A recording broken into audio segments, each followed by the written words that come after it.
Hey guys, welcome back to the channel. This is story about what if Naruto is the Jinchuriki of the 12-winged dragon part 1. Before I start, please do support for more amazing content and comments for part 2. Do consider to subscribe my channel and share my video to your friends and check out the description as well. Let's start the video. A 5-year-old Naruto was running around the village trying to get away from the angry mob that was giving him chase. Sadly, this was a common occurrence in his life, especially on the anniversary of the defeat of the 12-winged dragon by the hand of the 4th Hokage, Minato Namikaze, his hero, his inspiration, and above all, his father. Yes, he was very aware that the 4th was his father. Many people believe that Naruto has a hard skull, even if they knew that the reason for that would be because nobody in the village would teach him how to read or do math, not even in the orphanage that was supposed to take care of him. That, and the fact that he goes running around the village painting shit with his paint bombs, pranking and screaming about being Hokage one day. But the truth is that he is quite the genius. All it took was one comment about him being a mini version of the 4th, a thorough search on people in the village with blonde hair and blue eyes, a nervous-looking 3rd Hokage when being questioned about it, a good look at the face in the monument, and then at the mirror, and there you go, the clear answer of who his father was. After finding the truth, he didn't know how to feel about him anymore. He respected him as a Hokage. There was no doubt in him that he was the absolute pinnacle of the word Kage. But as his father, he felt conflicted, because even if he gave his life to protect the village from the wrath of the 12 wings alongside a woman named Kushina Uzumaki, who he also had a theory about his relation with her, he or they ultimately gave him the fate of being the pariah and the focus of aggression for the whole village. He knew what he carries inside of him as well. Again, all it took to learn the truth was listening to the names the villagers used to call him, Demon Brat, Dragon Brat and such, the latter being a good giveaway. But it clicked when somebody used the word Jinchuriki. Not knowing what it meant, he snuck into the library and began searching for the term, and after finding that it was used to refer to the containers of the tailed beasts, he just put 2 and 2 together, and it all made sense: the names, the glares, the insults, the hate. Maybe his father and probable mother thought that the village would love him and see him as a hero, thinking that the previous Jinchuriki of the village, Kushina, the carrier of the 9-tailed fox, who was already a respected kunoichi known throughout the lands as the red-hot habanero before it became public knowledge that she carried the 9 tails, became a hero after working together with the fox and the 4th to protect the village from the dragon. They might have believed that the reputation would be carried on to the newborn. But he still thought that they should have known that the people would hate the demon that brought them close to annihilation and that killed so many loved ones of the survivors of the attack, along with the fact that for some reason the knowledge of his heritage was to be kept hidden from the village. Instead of hopes for a bright future for their son, they should have known that it wasn't going to be that way, coupled with the fact that the 9 tails mysteriously disappeared from the world after the battle, adding the unwarranted hate brought by losing their biggest weapon to the dragon. They ultimately left him to pay for their decision, noble as it might have been. It still doomed him to be a 5-year-old with over a dozen assassination attempts on his head. In the off chance that he was wrong and they weren't his parents, that just made them even worse persons in his eyes by sacrificing an abandoned newborn. So that left him with an incredible bitter savor about his father. While it might have been the most difficult thing in the world to sacrifice your and your children's life to fulfill your duty to the village, he or her were not the ones trying to get away from the very ones that they protected. "Stop running, you damn demon!" an angry male villager screamed. "Kill the dragon, kill him!" a female villager exclaimed while throwing rocks at the little blonde. "You won't escape the legacy of the 4th, we will honor his sacrifice by finishing what he and Lady Kushina started," another said proudly, as if he was not trying to kill a 5-year-old. Oh, the fucking irony. There's just no point anymore, Naruto thought tiredly while making it look like he had tripped over some rocks. He then closed his eyes and just waited for his death. He didn't have to wait long, as the villagers quickly surrounded him and started beating and spitting him all over the place. But not having enough, some of the villagers who were already wasted grabbed some kunai and began to stab him to finish him off once and for all.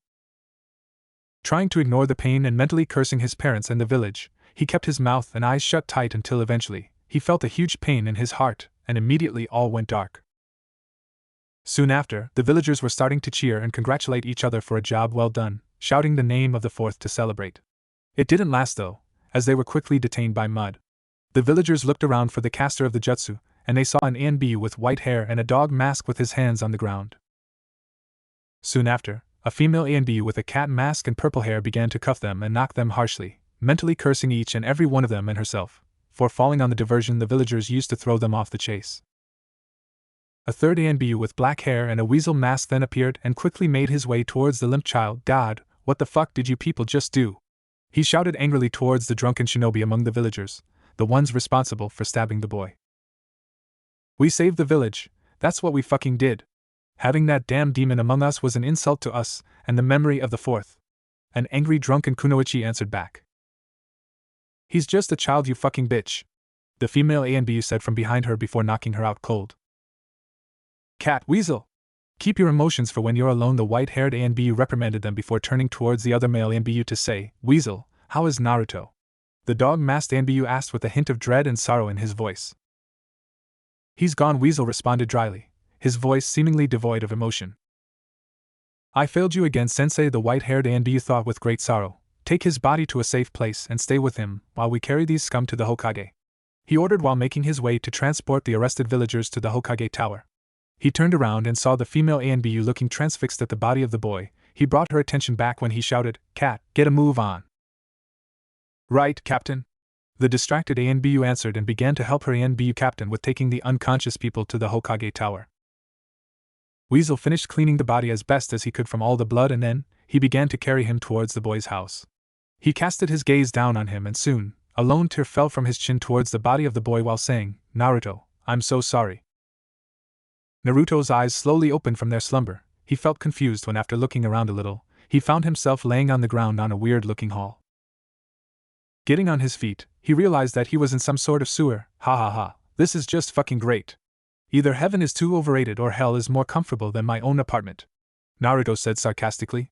He then heard a grumble that sounded like something about stupid loud brats, followed by a low roar that seemed to call on his name. Naruto began to walk around, trying to follow the sound of the low roars until he arrived to a large room lit by two big candles with what seemed to be black fire. On the other end of the room, instead of being another wall, there were large metal bars with a seal on the middle. Behind the bars, all Naruto could see was nothing but darkness.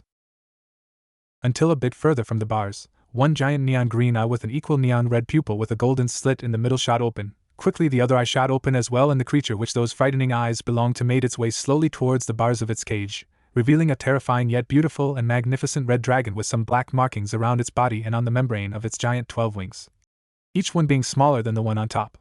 The mighty dragon then lowered its head to see eye to eye with the boy and let out a small breath that carried enough force to make Naruto stumble back a little. Straightening himself up, he locked eyes with the dragon and began walking a little closer to it. Seemingly unafraid, the two let some seconds pass with their eyes locked at each other before the silence was finally broken by the Uzumaki. So you're the 12 wings, huh? The 12-winged dragon that attacked the leaf and lost to the fourth, and the Jinchuriki of the 9 tails? Naruto said calmly. Grr, you insolent brat. If it weren't for these damn bars, I would eat you just to shit you later. But I got to give it to you, boy, you really aren't as dumb as people give you the credit for. Here I thought you would be crying and shitting yourself for being in my presence, even knowing that you already knew I was sealed inside you. You're indeed as interesting as I thought. The being spoke with a low and divine sound to its voice. Well, what? How do you know that I knew? Naruto replied with great surprise.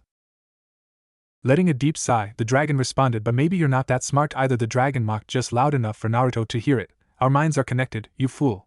I can hear all of your thoughts. I know that you found out about me being sealed inside you and that your father was that blasted man that you call the fourth, and also that the woman with him was probably your mother, he added with annoyance. Right, then why can't I hear yours? Is it a one-way connection? The blonde asked while tilting his head to the side as a clear sign of confusion. No, you were just too weak to be able to communicate with me. Your death forced me to do all I could to keep your soul here, along with keeping your body from decomposing. The mighty beast replied dryly, showing a little bit of intrigue while waiting for the boy's reaction.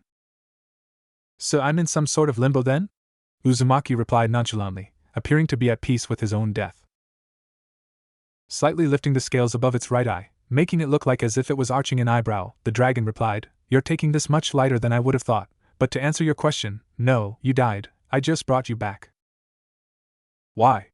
The 5-year-old asked sternly. Sigh, 2 reasons. First, if you die while I'm here inside you, I die with you. Considering that I'm supposed to be immortal, well, that would be just a bad look on my resume. The dragon then rested its giant head on its 2 front legs before continuing. And second, in truth, to give you somewhat of an apology. The fools in your village don't have the brains to differentiate between a 5-year-old boy and an 100 meters tall red dragon, and because of that stupidity your people have poured all their fear and hatred for me into you. That much was true. The dragon did felt a tiny bit of guilt for the boy's mistreatment from his own village. I might be the being on which your kin base the one you call Satan off, but I am not someone that destroys shit just for laughs. My job is to oversee darkness and death in life, nothing more, nothing less. The red dragon finished, giving a small apologetic voice. I see, Naruto said while nodding slightly. He then looked at the dragon again and added, well, thank you, but I honestly don't think you're the one that should be apologizing though. Why now, there is a tiny list of things that had shocked the mighty dragon, and hearing the boy that has it sealed inside of him, and that due to that has been treated even worse than shit, to say that you shouldn't apologize for the treatment that should be directed to you, has been definitely added to that list. Why would you say that? It said, genuinely curious. Seating on the flooded floor, Naruto realized that the water that surrounded him seemed to phase through him instead of soaking him. He looked up to the ceiling and elaborated, well, while you are indeed a frightening being to see the way you talk, act and look lets me see that you are as much a prisoner to me as I am to you, plus, seeing you now directly, the bloodthirsty beast that cares for nothing but death and destruction, does seems too far beneath the being I'm seeing right now. He finished with utmost conviction in his own deduction.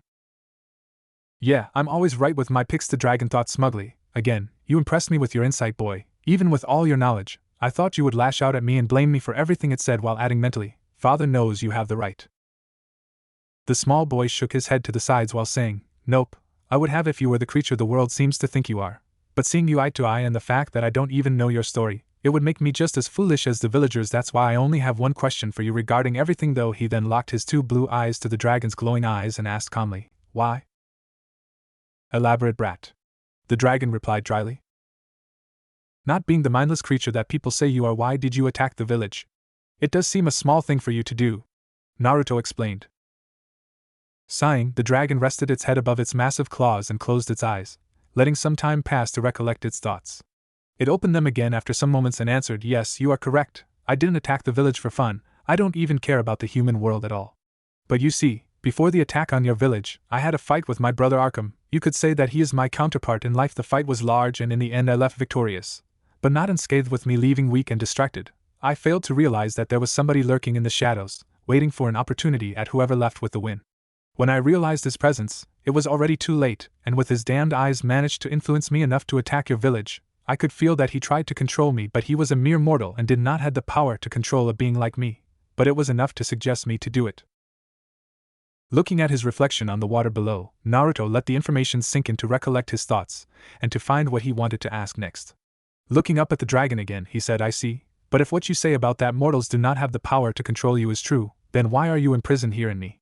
I don't doubt that the fourth was strong, but as far as I know, he was human as well, so what makes me any different than them, as apparently I'm able to keep you locked here? I mean, if we cannot control you, then I guess much less imprison you inside one of us. Suddenly Naruto's eyes grew wide as a 9 months pregnant woman's belly when he realized why that might be. He then quickly directed his gaze at the dragon's eyes as if searching for confirmation of his theory. The dragon just looked at the boy and let a small proud smirk for its container's deduction skills. Naruto then answered himself later, you are here because you want to, adding to the already mixed feelings about both his father and the dragon. Naruto felt even more confused at the implication that sealing the dragon wasn't a matter of a last effort to protect the village, but a decision that was part of a larger plan for who knows what. With a small spike of anger and confusion, he then asked, why? Why would you want to be sealed here? Why me? Answering your thoughts, your father had nothing to do with this. He, like most of humanity, believes that I am a tailed beast as you call them, so he thought that I could be sealed inside you. He was able to do that with the help of the fox and the death god, who hates my guts if I may add. They were able to do it because, as I said earlier, I was in a weakened state, but he did not know that I could have easily break free once I recovered my strength, which would have taken me a couple of weeks at most. The dragon replied simply, almost bored. But then why not break free once you could? What is the purpose of you being here? Naruto replied heatedly, still feeling really angry for apparently being used in a scheme he has no idea about. The reason for why I didn't break free was because I felt something in you. Call it a hunch if you want, but it is something I've been looking for some time now. And the purpose of me being here is to prepare you for your future. The 12 Wings explained. Why?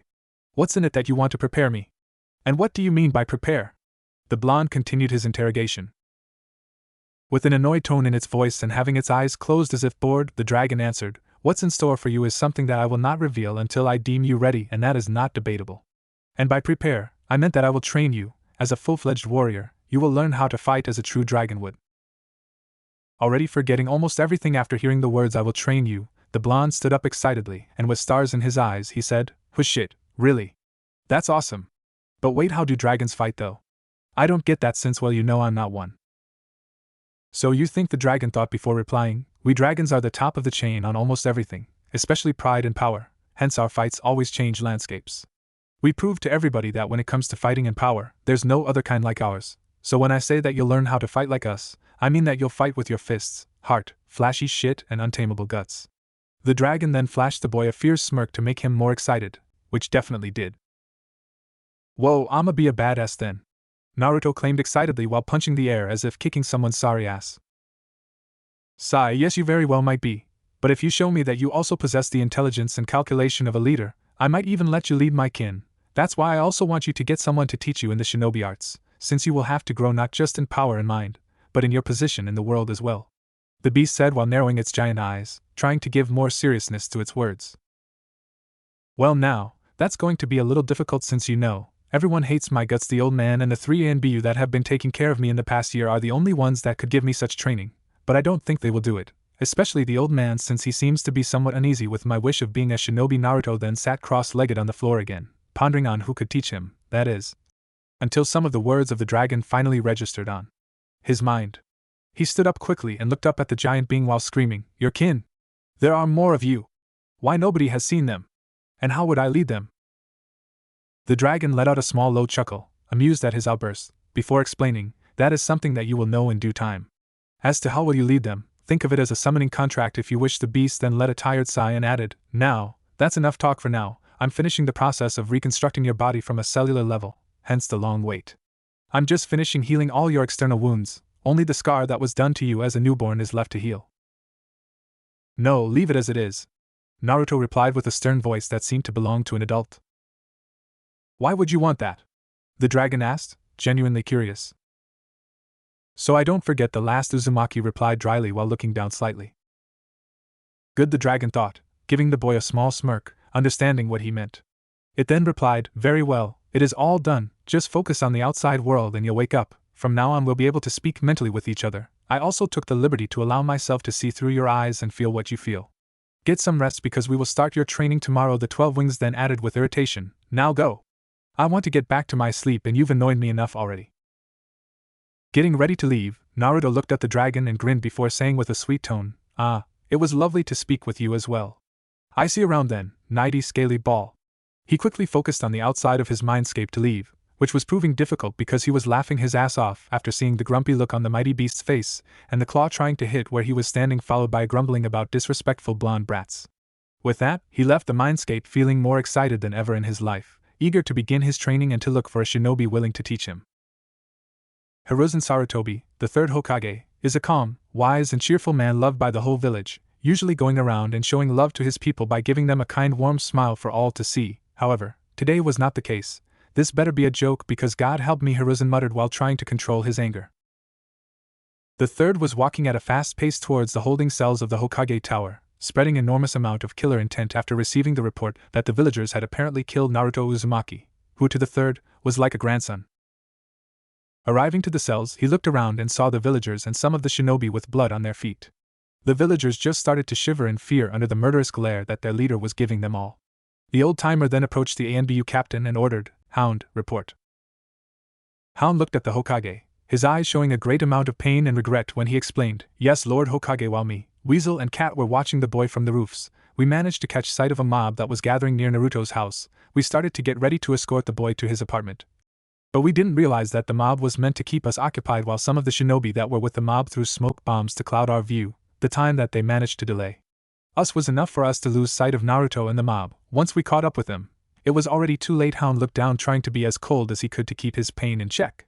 He looked back at the Hokage and finished, "When we arrived at the scene, we saw the villagers celebrating. I seized the chance and kept them in place with a mud jutsu while Cat cuffed and knocked them out. Weasel made his way to check on Naruto, who wasn't moving when we arrived, and Sai he confirmed that Naruto was dead." Some of the people that were in the cells showed joy at the news, while others were smiling smugly as if they were heroes. That was of course until an incredible amount of killing intent was released from the 3rd, so powerful was that it could be felt throughout the whole village, making the civilians practically shit themselves. Steadying his breathing, the 3rd directed his gaze towards an uneasy Cat, who along with Hound and Weasel, made the team that started to take care of Naruto. After the 3rd found that many of the ninjas that were assigned to keep an eye on the boy seemed to only interfere after the boy was already badly wounded, he chose the 3 that seemed to genuinely care for the boy as his guardians. Hound being one of the students of Naruto's father, and the only one with the knowledge of his heritage. Weasel, who felt bad after seeing that Naruto was always at the park just sitting on the grass watching the other kids play while their parents kept their gazes on Naruto to make sure he didn't come near their children. He started to take him to the park whenever he had a chance to. Naruto at first felt wary of the sudden show of kindness directed towards him, but the feeling quickly turned into a brotherly love, which was returned by Weasel. And finally, Kat, who was one of Naruto's mother's students. Although she didn't know for certain that the boy was Kushina's son, the third had the feeling that she suspected it, since she became very protective of the boy. The other only ninja that the third could trust with Naruto's safety was Anko Mitarashi, another pariah of the village and Orochimaru's former student.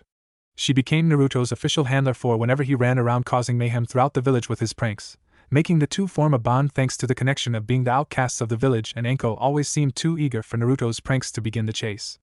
To this date, Naruto has never been caught doing a prank, and not even the ANBU had been able to caught up with him. Anko is the only one that has achieved that, although the third had a feeling that Naruto did that on purpose just to prank Anko directly. Hiruzen let out a painful sigh and asked, "Where did Weasel took Naruto?" "To the boy's house," the ANBU captain answered. Turning around, Sarutobi started to walk through the cells when another ANBU asked, "What do we do with the detainees, Lord Third?" The third stopped near the exit door and looked over his shoulder towards the ANBU that spoke and ordered coldly, "Execute them, all." "What? Why you can't do this?" a now scared ninja stuttered. "We say save the V village from that D demon," a civilian woman screeched. "We are just the civilians, what about OU?" another civilian was saying before a now sober shinobi cut him off. "That is just unlawful. The council won't allow." The one that delivered the killing blow on Naruto said before being painfully interrupted by an enraged third Hokage. The third jumped towards the shinobi that spoke last and grabbed him by the throat while stating with a cold and strong voice to everyone around, "I am the Hokage. My word is the law, not the elders, not the council's, mine. Execute them or ISWRIY." Before anything else could be said, a huge power wave was felt throughout the village and a frightening known shiver along with it. The third then quickly looked towards Hound and Cat and ordered them to go with him, praying to the gods above that the dragon hasn't escaped the seal. Weasel got back on his feet after a powerful wave of energy was released from Naruto's body that pushed him to the wall. He looked in shock as a red bubbly substance surrounded the body of the boy, modifying it. The sound of bones breaking and fixing themselves covered the room, while Weasel almost could feel the pain by watching the boy's body growing in height and muscle mass, losing all of his baby fat in the process, replacing it with pure muscle. His blonde hair seems to be gaining like a golden glow, and his aura started to flood the room with a feeling of authority, like if Weasel was in the presence of the biggest alpha in the world. That was the sight that the third along with the two other ANBU walked into. Both Hiruzen and Hound felt almost the same that Weasel was feeling from the boy, while Cat looked uneasy as if aroused, which was weird for her since she had a boyfriend and Naruto was 5 years old, but it was like something immense was emanating from his presence. After a couple of minutes, whatever was happening to Naruto stopped, and he then opened his eyes abruptly. Those present in the room were startled when they could see that his blue eyes seemed to have gained an unnatural glow along with a golden slit that replaced the natural black dot of the pupil. His canines looked sharper as well. All in all, he had a more commanding and feral look. "Ah. What the F?" Naruto said before closing his eyes quickly due to the pain that suddenly assaulted his head. He grabbed his throbbing head and started to feel dizzy, like if a whole library's worth of information was being poured violently into his mind. Feeling pained and confused, he heard the voice of the dragon inside his head explaining. "Relax, brat. What you're feeling is your new enhanced senses. The confusion and pain is because your mind has to get used to the new range of them. Think of it as if your whole body except your mind have been upgraded," the dragon mentally said to him with a bored tone. "Oh fuck. I can even hear and feel the heart of the people around me. It's too much, damn it. How do I control it?" Naruto mentally replied frantically, trying to maintain his consciousness. "It will take some time to get used to, but in the meantime I'll focus my healing powers on your brain to help you process all the information that you are receiving until your brain gets accustomed to it. For now, just focus on your immediate surroundings and you'll be fine," the dragon answered calmly. "Alright, focus, I can feel 4 presences, around 3 of them seem to be male and 1 female. Strange, the female seems flustered by something. Her heart is beating like crazy. The other 3 seem like frightened," Naruto thought after focusing on his surroundings before he suddenly felt really warm while his head was being pushed into something soft and squishy. Opening his eyes, he saw that the softness and warmth came from the cat ANBU, more specifically, her breasts. "You're alive! Thank God," Kat said while embracing Naruto with all her might, suffocating him in the process. Not that he minded going like this at all though. Kat? I think he needs to breathe, Hound said, while the others present were sweat dropping at the woman's sudden excitement. Ah. Right, sorry Naru, she said while nervously giggling, blushing like mad behind her mask. She then reluctantly and carefully broke the embrace with the blonde Uzumaki. Haha, don't worry about it, cat, Naruto said with an equal mad blush and a nervous laugh. Ahem, Naruto, are you okay? What happened? The third asked him. Well, I honestly don't know, old man. You tell me. Naruto scratched his scruff and continued. The last thing I remember was being surrounded by the villagers and then boom. All went black, then well, here I am. He feigned ignorance. Naruto, you met IT, didn't you? The ANBU captain asked dryly, knowing that the boy was lying. Sigh, I just can't fool you now, can I, Kakashi? Hee, Naruto responded with a nervous laugh. Nope, Kakashi said while giving him an eye smile behind his mask. God knows how he does that. Well? The third said after some seconds of silence. Yeah, I met the scaly ball, Naruto replied, earning an annoyed grunt from his tenant at the nickname. Chuckling, Naruto continued, I suppose that you're asking because of my new appearance? Well, he said that its tenant cannot be a pathetic weak fool, so it made some adjustments to my body so I can defend us both, since apparently if I die, so does it. He responded, keeping the real conversation as a secret. Did it tell you anything else? The old Hokage inquired further. Nope, just don't die again, idiot, Naruto said, using the mock voice of the dragon, making those present chuckle at his upbeat attitude even in such circumstances. Haha, well then, I'm relieved to see that you are alright. Now, get some rest, Naruto, you've earned it, Sarutobi said while patting the boy's head. He then turned towards the raven-haired ANBU and added, Weasel will stay here to keep an eye on you for the rest of the night. Hound, cat, come on, let's get back to the Hokage Tower. I'm sure that Koharu, Hamura and Danzo are already there with the council panicking over the energy wave. He said tiredly, sigh, let's see with what nonsense they come up to try and lock Naruto away or to be trained by Danzo. Those civilian and elder fools are always going to extremes when it comes to Naruto. At least he's alive and I can feel great power now coming from him. Just how far will your boy go, Minato and Kushina? I wonder, the third thought while saying goodnight to Naruto along with the others, with an added kiss on Naruto's cheek by Cat, making the third chuckle at Naruto's red face. After the third and the ANBU left, Weasel approached Naruto and while ruffling his hair, he said, You gave us quite the scare, Naruto. I was afraid I was going to lose you, little brother. I'm sorry for not being there. The usually stoic ANBU said, showing a strange moment of emotion. Naruto stood up from the bed and hugged Weasel tightly while saying, There's nothing to be sorry, big brother Itachi. I'm sure you did everything you could. The important thing is that I survived and you can buy me that new ramen flavor that the old man Tucci created. He said excitedly at the thought of a new flavor of the food of the gods to taste. Haha, okay, but still, given what happened today, I think it's appropriate that I give you special training so when you find yourself in these kind of situations by your own, you can protect yourself. Plus, with the improvements that the 12 Wings made, I believe you can get very strong, even before you can go to the academy. Itachi said to a shocked Naruto, who only gave him a blank look. Well, that was quick. Tell me about it, both Naruto and the 12 Wings mentally exclaimed before Naruto started jumping around, pumping fists in the air while saying, Oh awesome! I'm going to be such a badass ninja. Just like you, big bro. Yeah, that's the idea. Now come on, go to bed and get some sleep. I'm gonna have to train you in secret so nobody interferes with us, so we'll have to do it at the earliest hour in the Forest of Death, so you need to get some sleep and no telling anyone about it, alright? Itachi said. Sir, yes sir! Naruto screamed with a mock salute, but stopped Itachi before he left the apartment. But Itachi? There's something I didn't tell you about my meeting with the dragon, he said timidly while thinking. Here we go. Itachi turned to him with a questioning look due to the boy's sudden change in attitude before nodding and dragging a chair in front of Naruto's bed to listen to the real conversation with the 12-winged dragon. Needless to say, it was a long night. 3 years later. For 3 years Naruto has been in a secret training with both the 12 Wings and Itachi, if you can call getting his ass handed to him both physically and mentally by them training, that is. But there's no doubt that he has improved greatly. He was now 8 years old and in terms of speed, strength and jutsus, he was easily nearing high Chunin level. When it comes to taijutsu and power, he was without doubt a low Jonin level.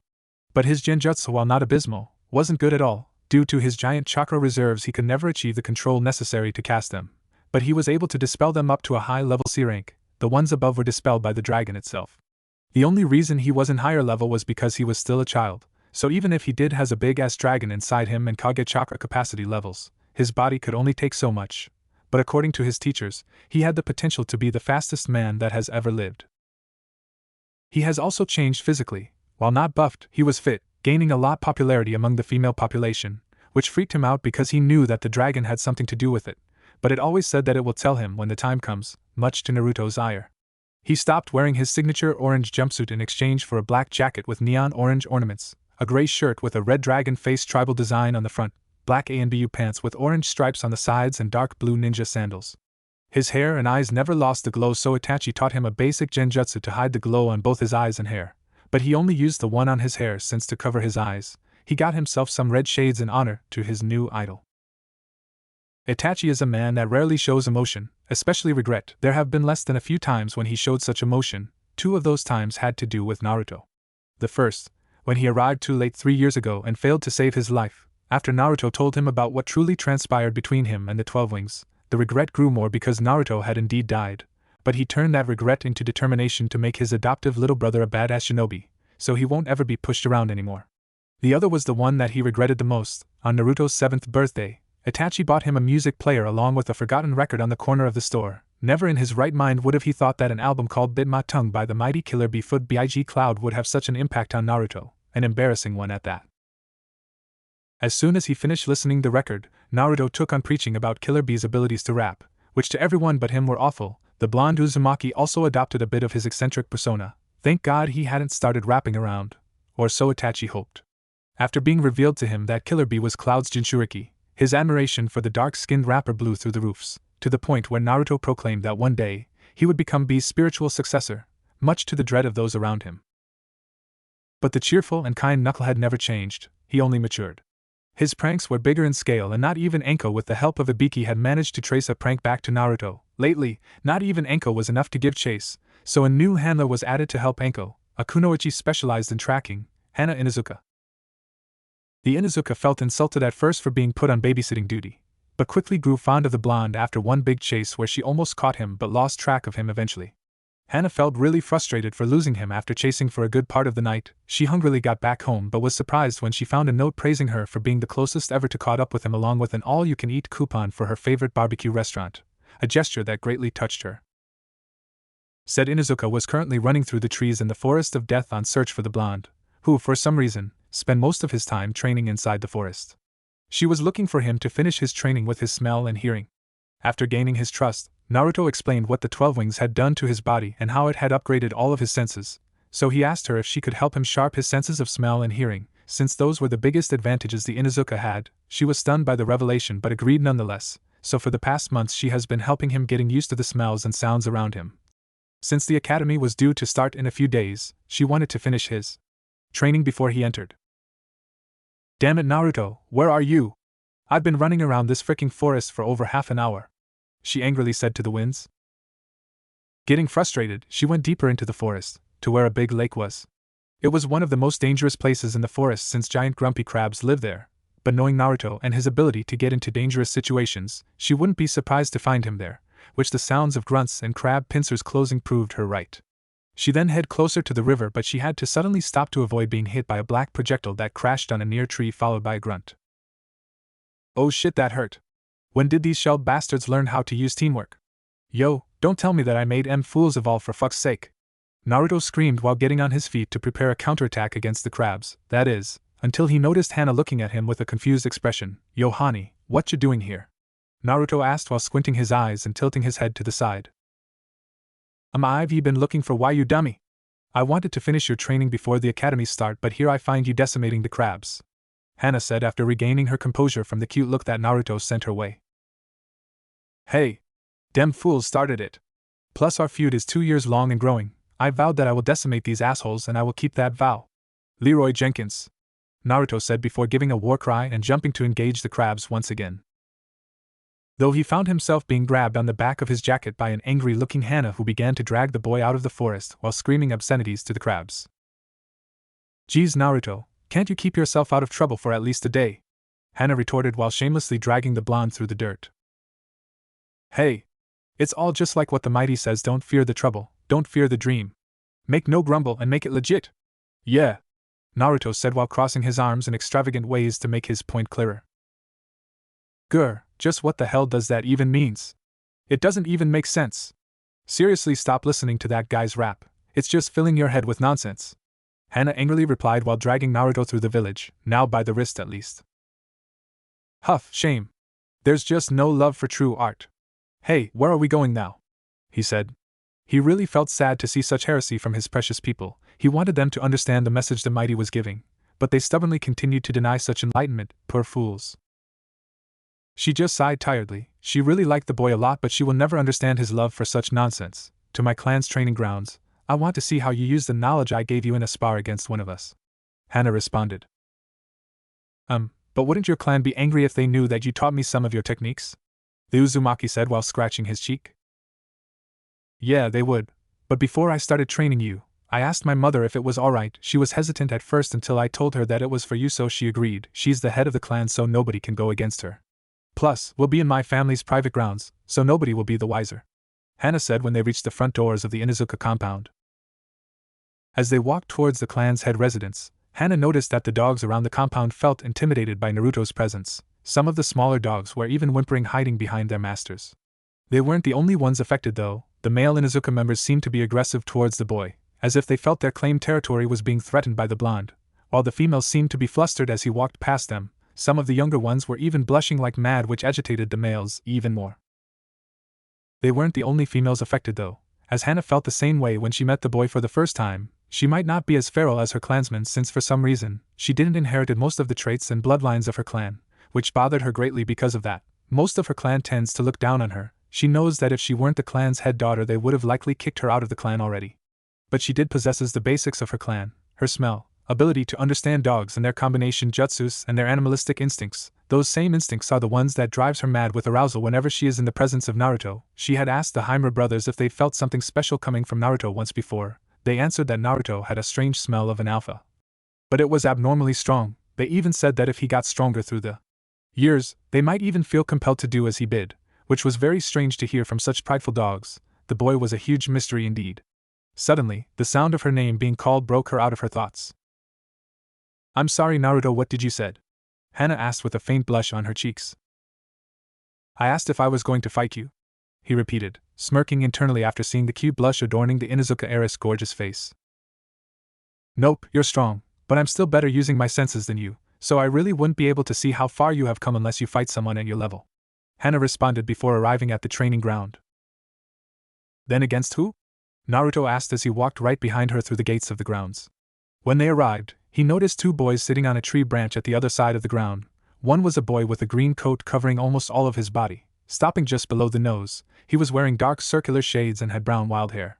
The other one looked a lot like Hana. He had brown spiky hair, triangular red marks like the ones that Hana has just below his eyes, a gray sweatshirt with fur at the end of the sleeves and hoodie, and a white puppy on top of his head. Why, my little brother, of course. Hey, come on, Hana said with a smile as she urged the boys to come close. As the boys approached, Hana said, Naruto, this is my brother Kiba and his friend Shino. Kiba will be your opponent for this spar. It's a pleasure to meet you, Naruto, Shino said politely. PFT, you want me to spar with this whelp? Kiba scoffed while looking at the Uzumaki as if he was nothing but a mere pest. Don't get ahead of yourself, Kiba. My bugs feel agitated in his presence, and as you can see, so does Akamaru, Shino stated while pointing towards the white pup. What? Come on, boy, he doesn't even look strong. We're going to end this quick, Kiba stated with arrogance while petting the dog's head, who was hiding inside Kiba's sweatshirt. That arrogance of yours might get you killed someday, Kiba. Stop barking and put some strength behind those words. An equally gorgeous and more feral older version of Hana said behind the group, accompanied by a scary wolfish-looking dog with black fur with a white underside and a patch on its right eye. Listen to your mother, pup, this boy is no joke, the dog said, surprising the Inuzuka trio, including Tsum. Well, if Kuramura says that, then I guess I have to be serious with you, Kiba said while getting ready for the spar. So this is the infamous Naruto Uzumaki, huh? I've heard a lot about you, boy. The name's Tsum. I am both Hana and Kiba's mother, Tsum said, approaching the group. She froze though, as the moment she got close to Naruto, she felt a strong pull towards him and even felt slightly excited. Shocked, she glimpsed towards Hana, who gave her a look as if saying I feel the same. She then looked at Kuramura, who had eyes of respect towards the boy, confusing her even more.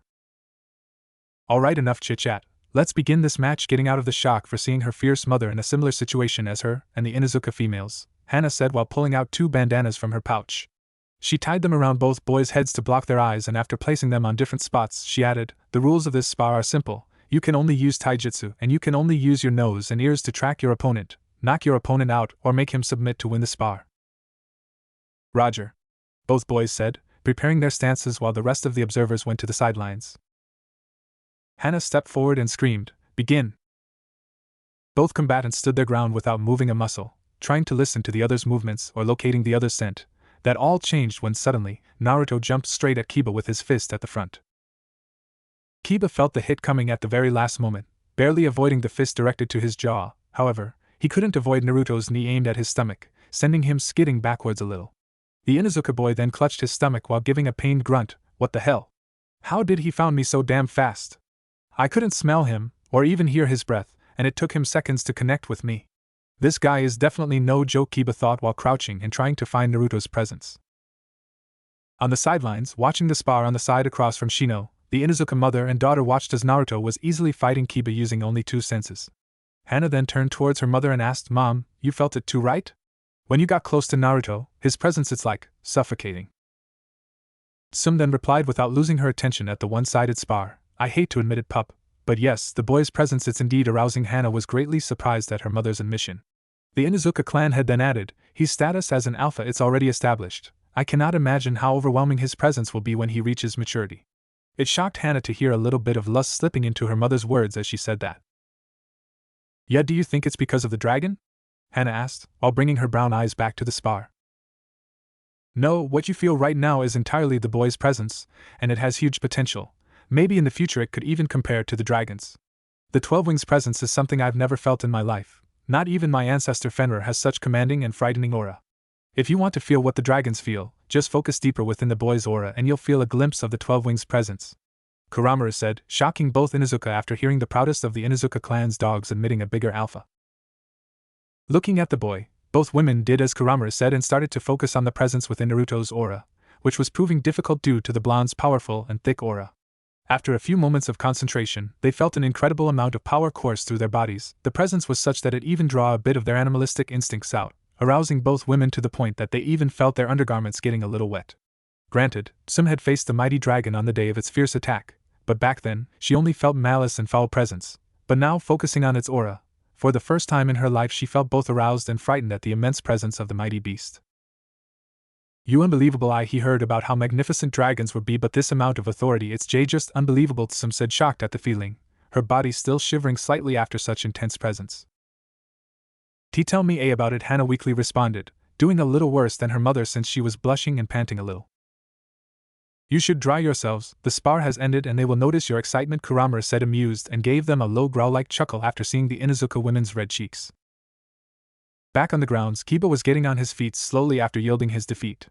He took the bandana off and said heatedly, "Damn it! How the hell did you do that? I couldn't land a single shot and you hit me 5 times. Your breath, it wasn't easy to locate it, but you didn't conceal it very well. Once I found that, I focused on your breath, and as the spar went on, you got frustrated and started showing your presence. That's why I was able to make you submit." Naruto gave a calm reply while shrugging, angering the Inuzuka boy even more. "Why you?" Kiba angrily said while approaching Naruto in a threatening manner. "Kiba, that's enough. Accept your defeat and turn that embarrassment into motivation to get better. He beat you fair, so own it." The Inuzuka matriarch chided her son before she looked back at the boy that has piqued her curiosity. "And good match, Naruto, your skills are quickly growing sharp," Sum said while getting close to the boys, using a seductive tone when she praised the blonde's growth, earning a small spark of jealousy from her daughter. Thank you, lady Tsuma W wasn't easy, but I appreciate the remark, hehe," Naruto said while blushing at both the praise and the tone of her voice. "Just some brat," Sum said with a feral smile while waving her hand in dismissal.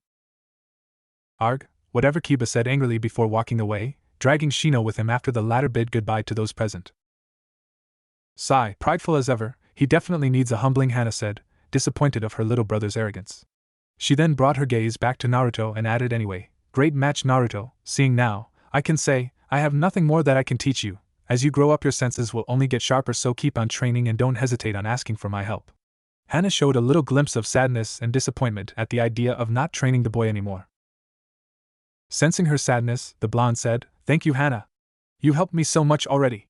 And don't feel sad, you're still one of my dreaded handlers along with Ko." Naruto gave a small laugh, trying to cheer the brunette a little. "Haha, you're right, it won't take long for your next prank to come, I'm sure," Hana said with a brighter tone now. "Well, thank you for your hospitality, Hana and Sim. I gotta go meet the old man though, so I gotta run, but I'll see you both around, night?" "Night." He gave them a warm smile that made them both blush, and then began to walk away. Nodding and bidding him a good night, they stared at the retreating form of the boy, smiling while feeling their bodies still affected by his incredible aura. "He's an interesting one," Hana said to her mother, wearing a content smile. "Indeed," Sim replied, still feeling a little flustered. It was a cool night in the village hidden in the leaves, and Naruto was lazily walking through the streets with his hands behind his head. He was currently grumbling about the way the people in the Inuzuka compound were behaving around him. "Damn it! Just what the hell did you do, Ryu? It's been 3 years and you haven't told me why people become either aggressive or aroused at my presence. And stop saying that is because I look better with the changes you made to my body." Even Hana's mother, who I know has a reputation of being one of the toughest kunoichi around, had her heart beating erratically, "So I know there's more to it?" Naruto heatedly asked the dragon through his mind. "When he finds out why, he's either going to kiss my claws or lose his shit, hee hee," the dragon mischievously thought before answering. "Shut it, brat. I already told you, when you are ready, you'll know everything that's changed and the why, so stop bothering me with your damn questions until then." "Why is that so upsetting to you, anyways? Don't you like the way you make females excite in your presence? Is it because you don't swing that way, perhaps?" It replied with an amused smirk after Naruto's ire aroused for questioning his sexuality. "I'm not gay, you oversized lizard. I like 'em girls. It wouldn't be a problem if only the women around me were affected. The males are the problem, you fool. Most of them tend to be aggressive towards me, you know.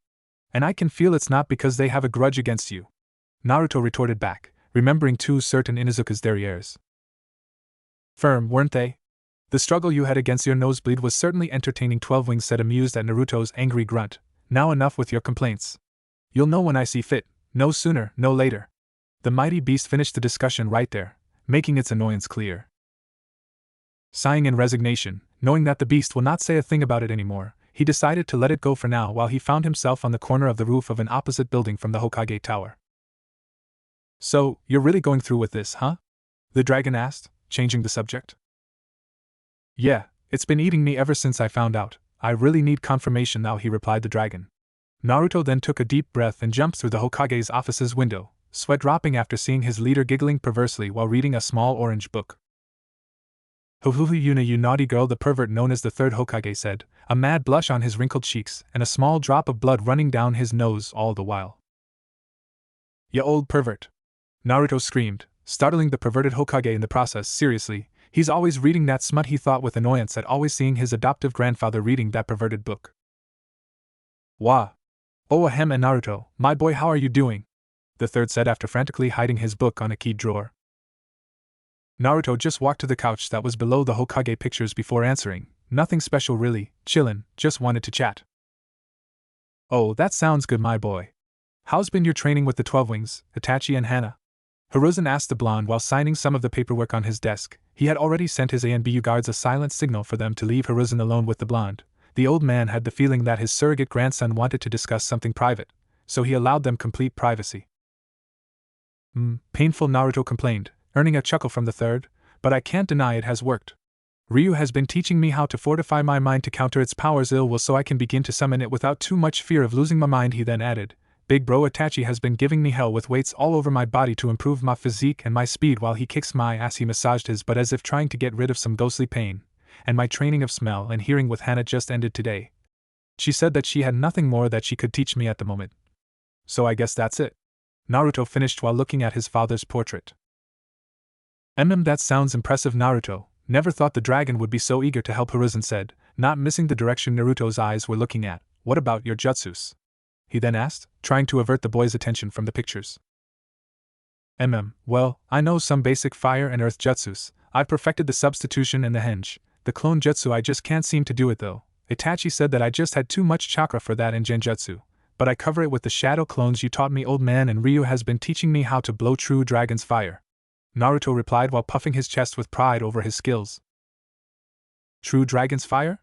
the third asked in confusion. Yup, apparently the fire that a true dragon blows is as hot as magma, so it has been teaching me how to do it. Naruto explained before getting back on his feet. That sounds impressive, the third said with a strange nervousness starting to creep up on his gut after seeing the serious look that Naruto was showing. Yeah, Naruto said while giving his back to the Hokage. He then took a deep breath and asked, Old man? Did he hesitated that day? His gaze was directed at the picture of Minato Namikaze. Who and what day? The third responded while dreading the answer he already knew. Keeping his gaze at the picture of the fourth Hokage, he said with more volume, My father, the day Ryu attacked, did he hesitated when he sealed it in me? He then looked at the third straight in the eyes with a stern look not fit for an 8-year-old. What? Naruto, how did you knew that? The fourth Hiruzen exclaimed with his jaw on the floor. You just confirmed it, old man, Naruto responded with a devilish smirk. I had my suspicions since I was 5. It's not really hard to see my resemblance with my father, as long as you really look into it, that is plus. I found it hard to believe that the beloved fourth would just take an orphan child and seal a big-ass dragon inside him. Not if he wasn't willing to do the same with his own son. He looked back at the Hokage and continued. Kushina Uzumaki, the Jinchuriki of the Nine Tails, she was my mother, right? Don't lie to me, Hiruzen, not anymore. He said with a harsh tone that demanded authority. Wincing at the venom used on Minato's title and the harshness on his tone at the question relating Kushina, Hiruzen took a deep breath and answered resigned, Yes, Naruto, Minato and Kushina were your parents. The reason you weren't told was because of their enemies, especially your father's. If Rock were to know that the Yellow Flash had a son, I don't doubt they would go as far as to wage war just to have payback on Minato for decimating their army in the Third Great War, he said sadly and tiredly. He dreaded this conversation for so long now, but there was nothing to do now but to answer truthfully. Your heritage was to be revealed to you when you either achieved the rank of Jonin or reached the age of 18. I am so sorry, Naruto, for lying to you, the Hokage said apologetically while a lone tear traveled down his cheek. With a heavy sigh, Naruto stared at the floor for a couple of seconds, processing all of the information he just received. Even having my suspicions for some years now, it's still not easy to hear the truth. Damn, he thought solemnly. He then looked back at the Hokage and said, I understand, but you didn't answer my question though. Did they hesitated or not? He said with a stern look and a harsher tone. Giving a defeated look, the third said, I honestly don't know, Naruto. That is something that only they could answer. But I'm sure that it was the most painful decision of their lives. I'm sure they didn't want. He couldn't finish though, because Naruto cut him off when he interjected bitterly. Yeah, that's sad and all, but it really doesn't matter anyway now, does it? Naruto's bitter voice could be heard saying while leaning on the window frame, looking at the village. Sigh, I guess not. How do you feel about them, Naruto? Hiruzen asked with a painful sigh and a sorrowful look. Naruto remained with his left shoulder leaned on the window and his eyes closed. He let some minutes go to recollect his thoughts and search for an answer. He then opened his eyes and while keeping his gaze on the distance, he said, I don't know, Sai, it's not hate, but it's not love either. I guess one day maybe I'll know. His voice was sour and distant. I feared as much. I knew one way or another he would resent you, Minato, Kushina. I just hope that resentment does not turn into hatred or it could lead him to a very dark path, the third thought with a sad look, feeling his real age for the first time in years. I see, he replied after some seconds of uncomfortable silence. After some minutes of more silence, Naruto walked in front of the Hokage's desk and with arms crossed, asked, Did they left anything for me? Something that could help me with my career? Nodding, the third replied after a sigh, Actually yes, they did. The old-timer then walked towards the previous Hokage pictures. He took the fourth's picture and removed a hidden lock on the back, revealing a scroll. He took it and gave it to Naruto, then while explaining, They left this for you. I don't know all the contents, but Minato instructed to give it to you after you were told of your heritage. I see, is it all? The blonde took it and said after looking at it. No, your parents' fortune is yours. I believe the instructions to claim it are in the scroll. Your parents' house is yours as well. There might be some scrolls and books that'll help you on their library, but I'm afraid you won't be able to live there until you reach the Chunin rank. I could try and force he was saying until Naruto cut him off again. Don't worry about it, I'll just pick the stuff that can help me. I have no interest on that house or anything but the knowledge, Naruto said with a considerable amount of bitterness in his voice. Sa, I see. Well, it's yours anyway, so you can do with it whatever you want. Hiruzen replied with a sad smile when seeing Naruto's conflicted feelings for his parents. Well, thanks old man, I'd better get going so I can go through the stuff in here. Itachi gave me the week to rest before the start of the academy, so there might be something to do in here, Naruto said while walking to the office's window. Well, see you around, old man, he said while getting ready to leave. Alright Naruto, have a good night, I'll be here if you need me, the third said with a grandfatherly smile. With a slight nod, Naruto left for the roofs and headed to his apartment. leaving a third Hokage to melt on his chair while looking at the ceiling, with a defeated feeling flooding his heart. While the conversation between Naruto and the Hokage was taking place, a beautiful raven-haired woman was walking through the Uchiha compound towards the council room. She could feel the tension brewing inside the clan and knew that whatever her husband and the rest of the clan's leadership were planning could have dire consequences for the clan. I just hope whatever it is does not involve any of my boys, she nervously thought. The blackhead arrived soon after at the council room and could see that she was the last one to get there. She greeted those present and took her place next to her husband, who was seated in the clan's head place.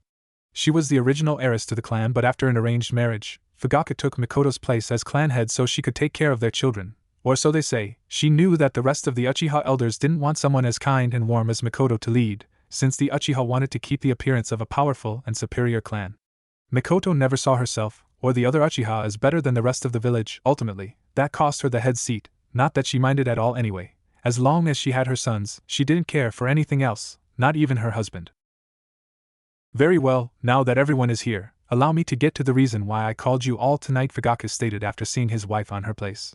He then crossed his fingers in front of his face while his elbows rested on the table and continued, "It is no secret that the Hokage and their advisors have been pushing us further and further from the village's matters, trying to isolate us on the corner of the village, forgetting the fact that we are also founders of this village," he said sternly but loud before continuing. It was Madara who alongside Hashirama Senju made truce and together founded this great village.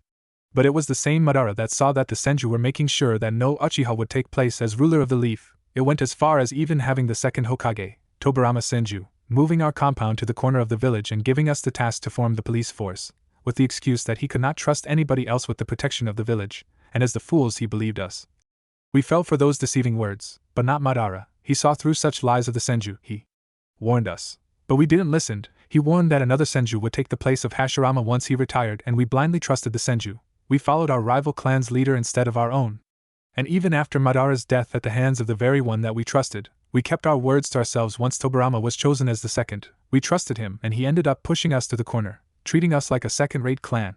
He even made sure no Uchiha would ever be chosen to lead the village. Even a clanless fool was chosen as the fourth," Fugaku heatedly stated.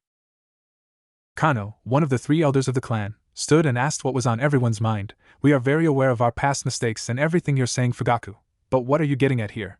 I doubt you called us just to reminisce." Fugaku stood and walked to the center of the room. Looking at those present, he replied, "Yes, I didn't call you to remember our misfortunes. I called you so we can take action. The Senju are gone. Only one is left, and she has no interest in the village. And now, even second-rate clans like the Sarutobi and the Hyuga are taking the power that we created. That is unacceptable." "What are you suggesting, Fugaku?" Umi Uchiha, another elder, asked. Fugaku looked around the room and with a stern face and a serious tone, he replied, "That we claim our right. If they don't accede to it, then we take it by force if we must." The room was deadly quiet. Everyone was pondering on the Uchiha clan head's words. Seeing the dangers that such action could bring, Mikoto decided to be the voice of reason before her clan's own arrogance drives them to their own doom. "Fugaku, think about what you're saying. This could lead the village to a civil war. We would be damaging our own home," she countered frantically, hoping that her clansmen could see what such action would entail. "The clan is our home, Mikoto. Don't forget that. There will be no need for a civil war if the village recognizes our claim. We are Uchiha first," Fugaku exclaimed coldly. "Fugaku's right. We cannot tolerate this treatment anymore. The village is mainly feared because of us. It is only fair that one of us leads," an Uchiha counselor said. "But how are you planning to go about this, Fugaku?" Iko Uchiha, the last of the elders, questioned. "Hiruzen is a wise man. He prefers peaceful action than one that will harm others. I will speak to him. I'll make sure he promises to choose his successor in one of us. If he refuses, we'll use Itachi's new spot as an ANBU captain to spy on the Hokage so we can find a time to strike, either quietly or loud," Fugaku said, making Mikoto's heart break after hearing her husband's plan with their son. But before she could state her refusal, an elder interrupted her. "Will Itachi agree to this?" Umi questioned. "He will. He's an Uchiha and my son. He won't refuse," Fugaku coldly stated before receiving the okay from the council. He adjourned the meeting and proceeded to leave, leaving a shattered Mikoto alone in the room, confused at what to do next. "Damn it, Fugaku! What am I supposed to do now?" Mikoto thought while grabbing her head to try and ease her migraine. Naruto arrived to his apartment feeling anxious and still a bit troubled for the conversation he just had with the third seeing the front of the building and seeing the graffiti with insults towards him just made him bitterer at the thought of his parents' decision. Seriously, just why would they even think that people will respect me? Naruto thought while opening his door. He got to the kitchen and cooked a cup of instant ramen while mentally preparing to open the scroll. Here goes nothing. I guess he grabbed the scroll and sat on the floor. Grabbing a kunai, he cut his thumb and let a drop of his blood drop on the scroll. The scroll opened and it revealed 3 drawn squares with words written on them. The first one said letters, the second one said scrolls, while the last one said inheritance. Focusing on the one that says letters, he poured some chakra into it. It then revealed 2 scrolls. One was red while the other one was yellow. Grabbing the red one, Naruto saw that on the side had the name Kushina written on it, and after opening it, it revealed a letter which he began to read. Dear Naruto. Hello my beautiful baby, I am your mother. I don't know if I'm going to be able to be with you and watch you grow up, so in case I don't, let me tell you something about me so you can know me a bit. My name is Kushina Uzumaki and I was born in the Eddy village in Whirlpool Country. But when I was 7, I was chosen to be the next Jinchuriki of the nine-tailed fox, since Granny Mito was getting too old to hold it. Sadly, a few years after I got to Konoha, my home village was destroyed along with the rest of my clan. This was one of the reasons that set off the Third Great War. I would guess that by the time you read this, you'll be the last of the Uzumaki. But I know you won't be alone. You'll probably have my bloodlines as well. These are lava and boil release. I left you some scrolls with all the knowledge I have about them. I'm sure you can find somebody to help you with them. I also leave you my katana. It's a special blade made by an expert of the Uzumaki clan. You don't know how much it pains me to leave you. When I found out that I was pregnant with you, me and your father were so happy. I was already imagining all the things that we would live as a family. But sadly, it appears that life had another plan for us. Just know that I love you with all my heart, and that you will always carry a piece of my soul with you, my baby. Remember that me and your father will always be watching you and will be waiting for you when your time comes. Live at the fullest and without regrets, my boy. Pay attention in school, don't stay up late and eat healthy. I love you so much, Naruto, never doubt that. P.S. Stay away from ramen. Your father was an addict to it, but it's not good for your health. And also, when you find Kurama, take care of her. She might be a bitch at first, but she's just lonely. Love, your mommy, Kushina Uzumaki. HN, lava and boil release? That sounds cool. I wonder if I do have them? And who the hell is Kurama? Naruto thought, apparently not fazed by the dark spots on the letter that signaled that his mother was crying or even the letter at all. Grabbing the yellow scroll then, he saw that it also had a name on the side, although this one said Minato, so doing the same with it, he opened it and began to read it. Yo Naruto. Hey boy, how is it going? I'm your old man. I know that there must be a lot of things going through your mind once you hear the truth of your heritage. Whatever you feel right now, my boy, know that leaving you is the hardest thing I can have ever go through, but I hope that in time, you come to understand our reasons. I know it won't be enough, but your mother and I will always be in your heart. Let me tell you a little bit about myself. My name is Minato Namikaze and I was an orphan. I never knew my parents or anybody who shared my last name, but Hiruzen took care of me when I left the orphanage and went to the academy, where I met you, mother. I had the dream to become Hokage to protect everyone, especially you and your mother, a dream which I achieved when I was named the 4th after the Third Great War. The reason that the knowledge of your heritage was kept hidden from you was because of the enemies I made in the war, especially Rock. The whole village loathes me, so I trust that now that you are strong, you can take on anything that is thrown at you. There's something about me that nobody else but your mother knows. I recently discovered that I have a bloodline. It's called magnetic release. It's a rare bloodline possessed by a very few, mainly in the land of wind. Along with my wind affinity probably means that I hail from there, so I believe that you may inherit that along with your mother's bloodlines. I also left you my most precious jutsus, especially the Rasengan, which I believe you can finish it since I never got to do it, and the Flying Thunder God, which earned me the nickname of the Yellow Flash. I know you can take it even further that I could.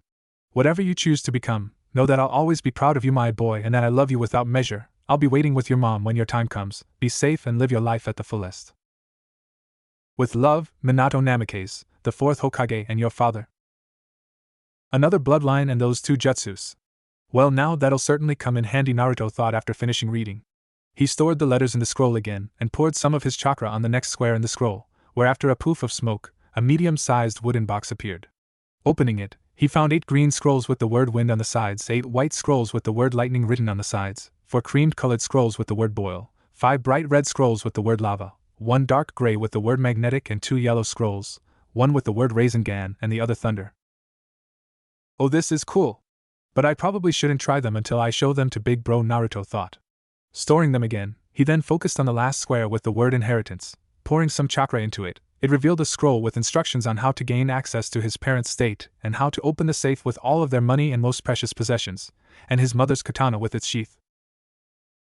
Storing everything on the scroll and sealing it again, he went to his wardrobe where he moved his shoes out of the way and removed a piece of wood to hide the scroll in the hole below it. Moving back to his bed, he took his shoes and jacket off, laid on his bed and just stared at the moon, trying to understand just what the hell were his feelings towards his parents, until sleep eventually caught up with him and dozed off.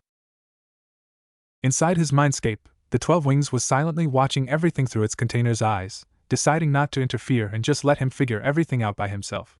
The dragon then closed its eyes and before sleep claimed it as well. It thought, if he doesn't figure out what are his feelings for them, I'll need to step in before our curse seizes the confusion to claim him. Mikoto Uchiha was pacing around her home like crazy. She was going mad on her head trying to find a way out of this mess, and she knew that she had to choose between her family and her village. On one hand, she didn't really care much for her clan. She has grown bitter towards them since she was a child. She hated to see how her clansmen treated others and hated how she got a reprimand every time she hung out with people outside her clan. But even so, her 2 sons were also part of the clan and they were her life. But the thought of sacrificing innocent people in a civil war just to show that they were the strongest clan was unbearable. Damn it! What do I do? What do I do? Mikoto thought while trying to calm herself.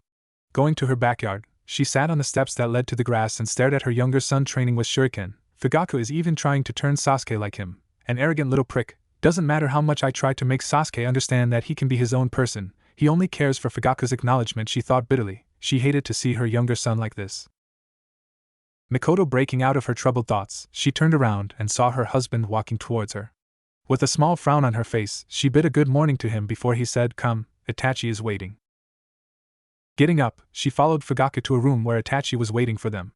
Kneeling in front of him, he took on a kneeling position as well and said, "Good morning, father and mother. What is it that you wish to discuss with me?" Itachi loves the village more than he loves the clan. I know that he won't go along with this. Not willingly, Mikoto thought with worry at the idea of her son being forced into this madness. She then looked at her husband with a hint of hate before he explained.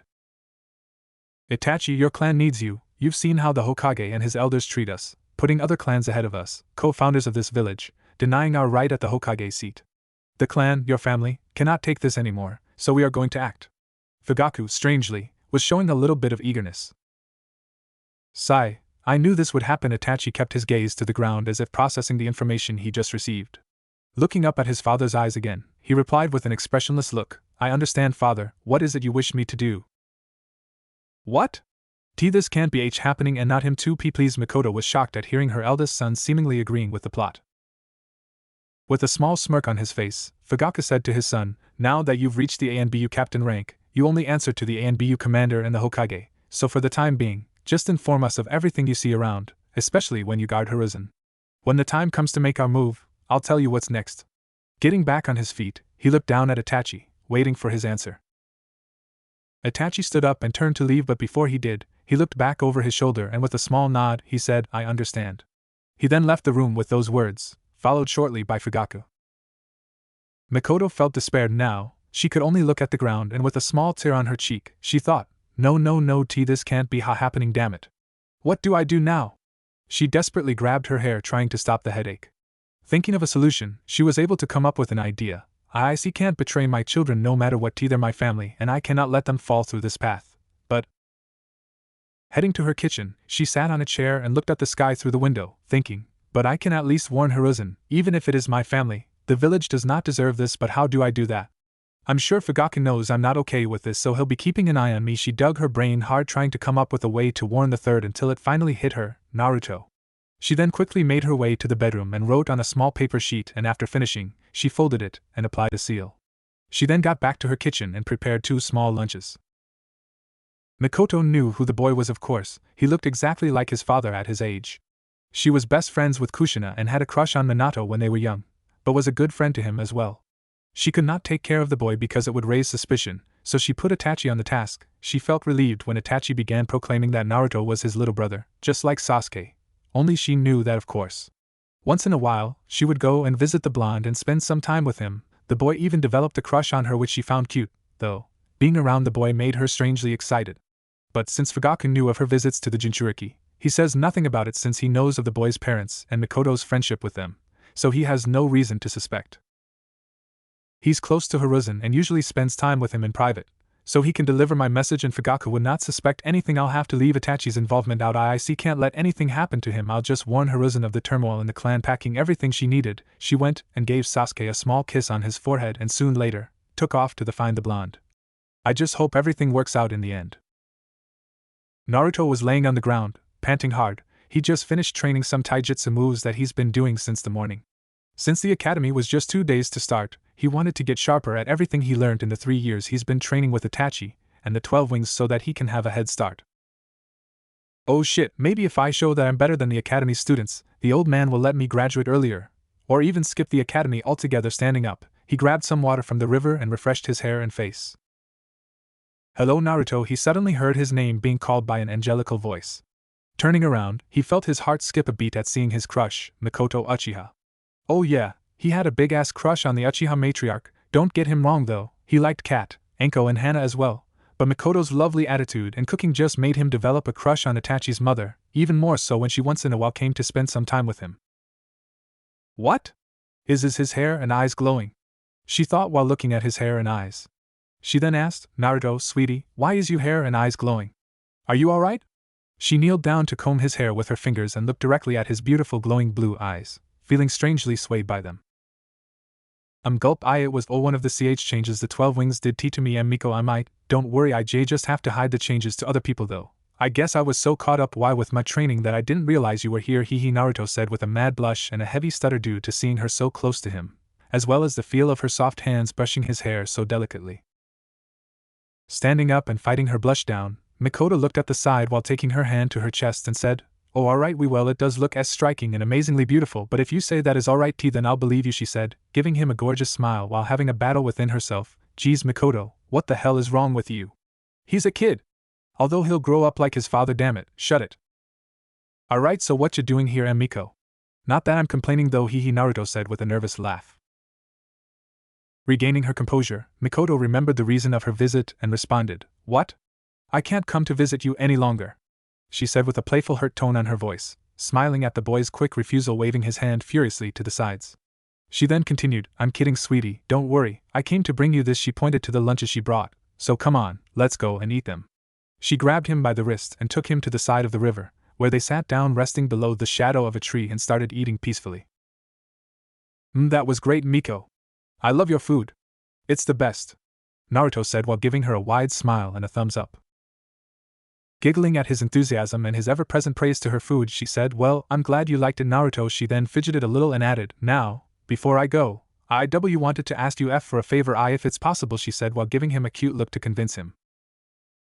Which it worked immediately because the blonde was giving her a smile and a blazing fire in his eyes while he quickly replied, What? Of course, Miko. Whatever it is. You know that I will gladly walk through a river of lava while carrying a goat on fire if it makes you happy, he exclaimed with a macho voice while flexing his muscles to impress her, not lying about what he would do for his love in the slightest. Which it also worked since he wasn't wearing a shirt, and along with his glowing eyes and hair, he definitely looked damn good. Damn it, Mikoto, for God's sake, he's your late best friend's son, control yourself.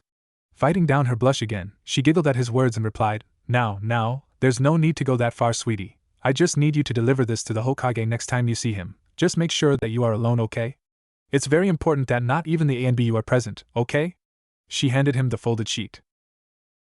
You can count on me, Miko. I'll make sure to deliver this to the old man when we're alone, but it's everything alright? Naruto grabbed the envelope and kept it on his backpack before asking with worry evident in his voice.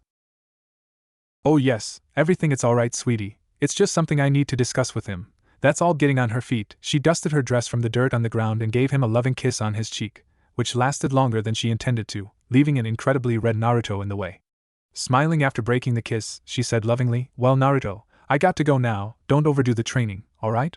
And good luck at the academy. You know that whatever you need help with, you can just ask Itachi for me and I'll come right away. She then flashed him a dazzling smile and added, Well, I'll see you next week, bye sweetie. She waved at him and left with a blush on her cheeks while thinking, I just hope that Hiruzen will be able to ease the clan. Damn, she's so beautiful, yo, Naruto thought while touching the cheek that Mikoto kissed. Deciding to call it a night, he picked up his stuff and walked home, thinking about a dark-haired beauty on the way back home. 3 figures walked towards the Hokage Tower. They were on a meeting with the civilian head counselor when an ANBU interrupted the meeting saying that they have been summoned by the Hokage to discuss an urgent matter.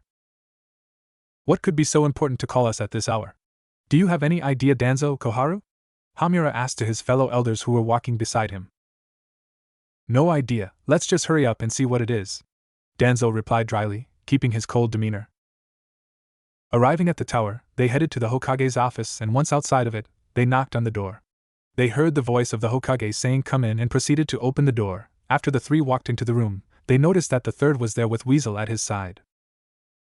We are here, Lord Hokage. What is it that you wish to discuss so urgently with us? Kohara asked after the three elders stepped into the room. Urging them to take a seat, Hiruzen motioned Weasel to come close and said, Yes, Weasel, please inform them of everything you just told me. Very well. Itachi removed his ANBU mask and began. As you might know, my clan is currently in a turmoil. My father and the rest of the council feel that we are not given the respect that we deserve, so they are planning to force Lord Third to choose his successor from the Uchiha clan, and if the Hokage is to refuse, they are planning to stage a coup to take control of the village by force. Also, they've asked me to spy on everything I see at ANBU HQ and whenever I guard Lord Hokage. He explained with a stern look. I knew that something was brewing inside the Uchiha clan, but to think they would go so far as to risk a civil war just to take the power of the village. Kohara said worriedly. She was a pacifist, and she really didn't like where this was going. This is indeed very troubling, Lord Hokage. What is that you intend to do? Hamura asked after fully registering Weasel's troubling words in his mind. I'm going to let Itachi report to his father and his clan. Let them think we are oblivious to everything. Itachi said that Fugaku will come to try and convince me to oblige to their claims. I'll try to ease them then. I do not want things to spiral out of control, the Hokage said while massaging his temples, trying to ease his raging headache. We cannot let this go out of control. We need to assure that they pose no threat to our village. Does everyone in the Uchiha clan feel the same as the council? Danzo said. On the outside he seemed calm and calculative as ever, but on the inside he was greatly interested in this development that could present great advantages for the old warhawk. I'm afraid so. Everyone in my clan is taught to think as an Uchiha first, the village always comes second, Itachi said with a stoic face, not revealing the disappointment he feels towards his clan. And what about you? Why betray your clan and your father? Hamura asked the Uchiha. Because I love the village, I serve the leaf first, it has always been that way, Itachi answered without a drop of doubt in his voice. Yes, thank you for your loyalty, Itachi, the third exclaimed with pride in his voice. But what do we do if the tension continues to rise? I don't believe they will easily accept to back down, Danzo said, with interest hidden in his words, an interest that both Hiruzen and Itachi managed to catch. I'll take care of it, Itachi responded without hesitation. What do you mean, Itachi? Hiruzen asked, not liking the sound of the Uchiha heir's ominous words.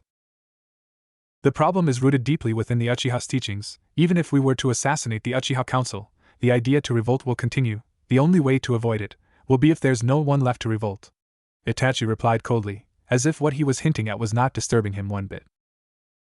You're surely not suggesting, Kohara said with shock on her face, dreading the answer to come.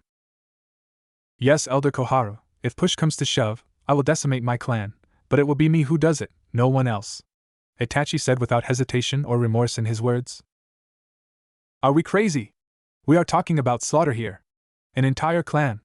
Hiruzen, you can't possibly support this, Koharu exclaimed heatedly. This was madness, there was no excuse for slaughter.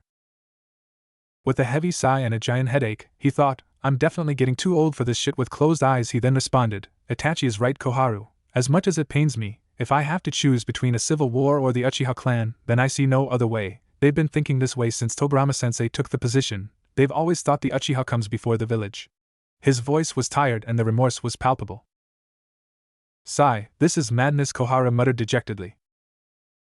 It's been a long time since I've seen you take the right choice, Hiruzen, although, I believe we shouldn't give them time to plan, Danzo said, urging for immediate action.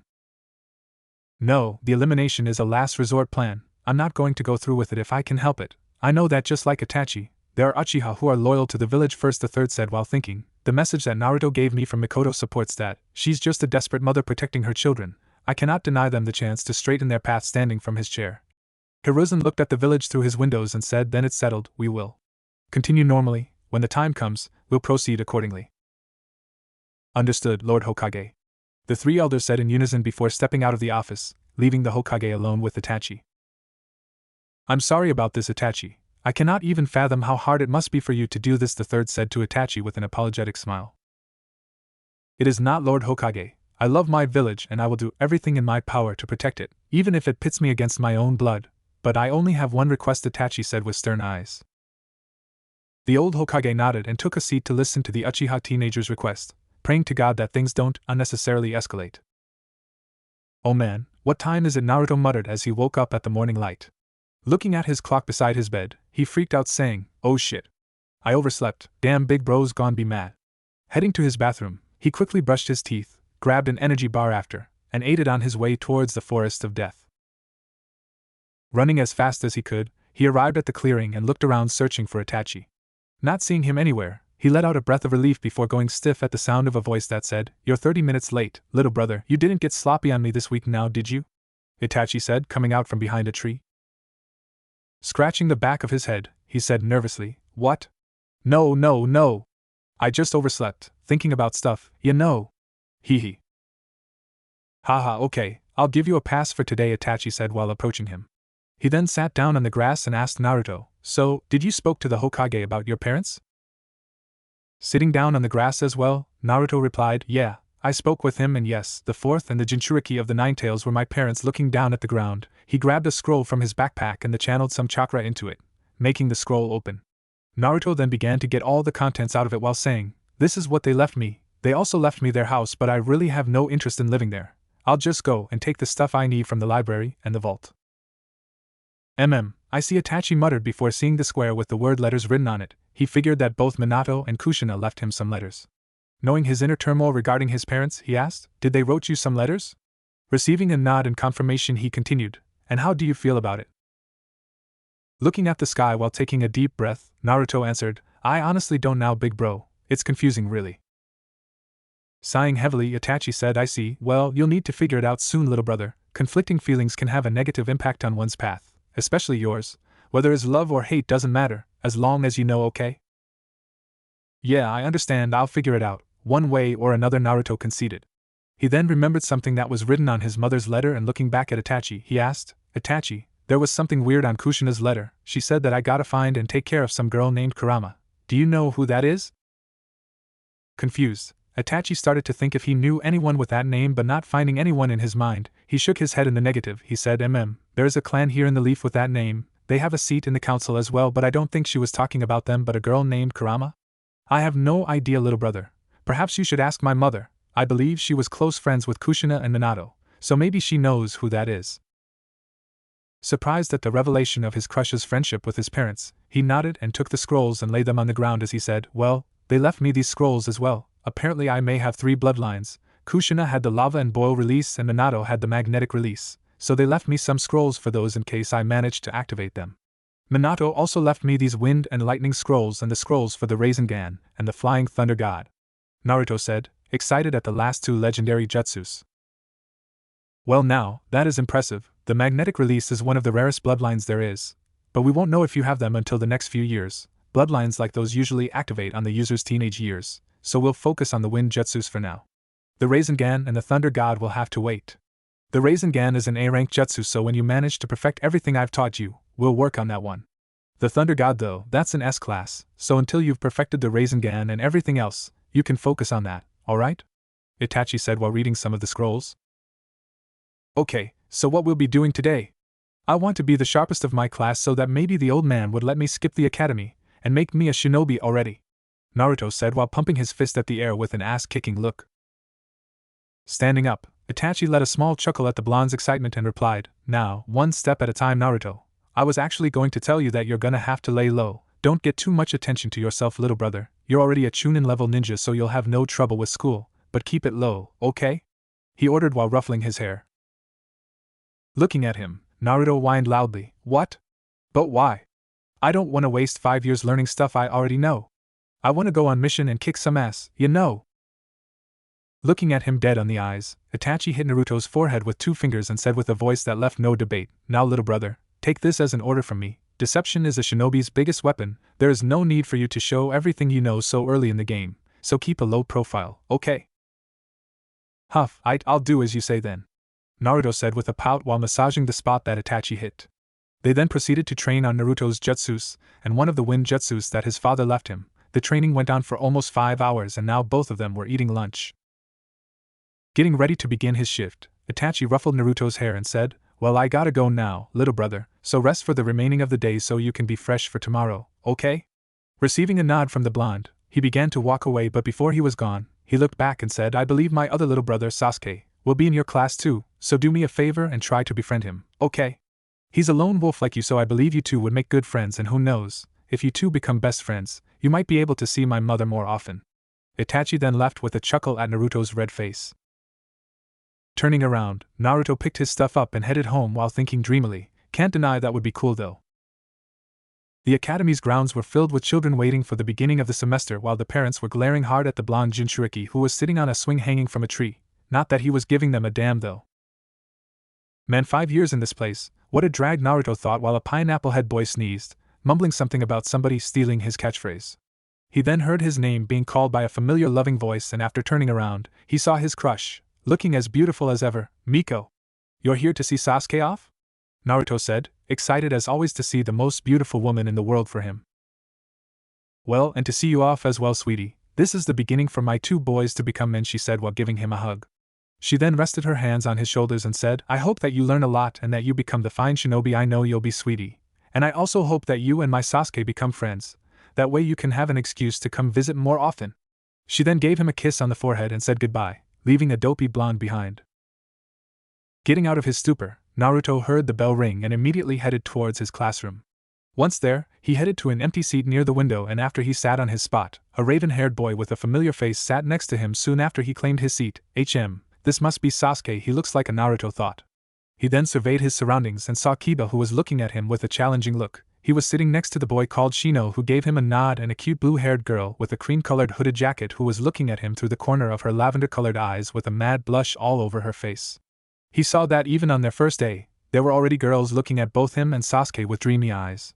A pink-haired girl was looking hard at Sasuke while a blonde-haired girl was looking hard at him. Great, fangirls. His thoughts were cut short though, when the door of the room was opened. "Hello everyone, my name is Irika Yumino, and I'll be your sensei for the next 5 years," the teacher, now identified as Irika, said before trailing off on all the things that they were to learn for the remaining of their stay in the academy. With a heavy sigh, Naruto looked through the classroom in boredom when he suddenly locked eyes with Sasuke. The two narrowed their eyes at each other and entered into a small staring contest before both boys looked the other way with angry grunts. Looking back at the window, Naruto thought, annoyed, 5 years here, yeah, this fucking sucks. It was a cold night in the village hidden in the leaves. The village was quietly resting, unaware of the horror story that will occur on the next few days. A lone figure was currently standing in front of a large boulder at the foot of a hill, just on the outskirts of the village. The figure formed some hand signs that soon broke the barrier surrounding a door. The figure opened it, and it revealed a dark tunnel that led to an underground base where, as soon as he walked into the first lit room, 2 masked figures appeared and kneeled before him. "Lord Danzo," the 2 figures said in unison. "Let's go," Danzo replied dryly while not even looking at the 2. The trio began walking further into the room until they passed through another door that led them to a corridor that he walked through with the 2 masked men behind. As Danzo walked, the old-timer asked, "Is everything in order?" One of the masked men replied, "Yes, sir. The group you selected is ready to move as soon as you give the word. For men unit as you ordered, all of them with medical training." "Very well," Danzo replied while looking at the front. After receiving the dossiers of the squad mentioned and giving his approval, he continued his way towards the war room of the root base, and while walking, he asked, "I trust that Ryu and Terai are back?" "Yes, sir, they are already waiting for you in the war room," the root ninja replied. After a few more minutes of walking inside the maze of the base, they arrived at a large metal door, and after the old man opened it, looked at his 2 most trusted soldiers and personal guards dutifully waiting for him inside, Ryu and Terai. Turning back at the 2 other ninja that were escorting him, he ordered them to leave the room and took his place at a seat that looked like a throne in front of the war table, while the 2 root members took a kneeling position in front of their leader. "Report," Danzo said to his subordinates. "Everything has developed as you expected, sir. The Uchiha revolt is inevitable, with all the false threats done using the 2 elders Koharu and Hamura and the attacks done by our people infiltrated in the Leaf's regular forces. They have become paranoid and are soon to begin the first stage of their coup in approximately the next month." The root soldier with the code name of Ryu answered.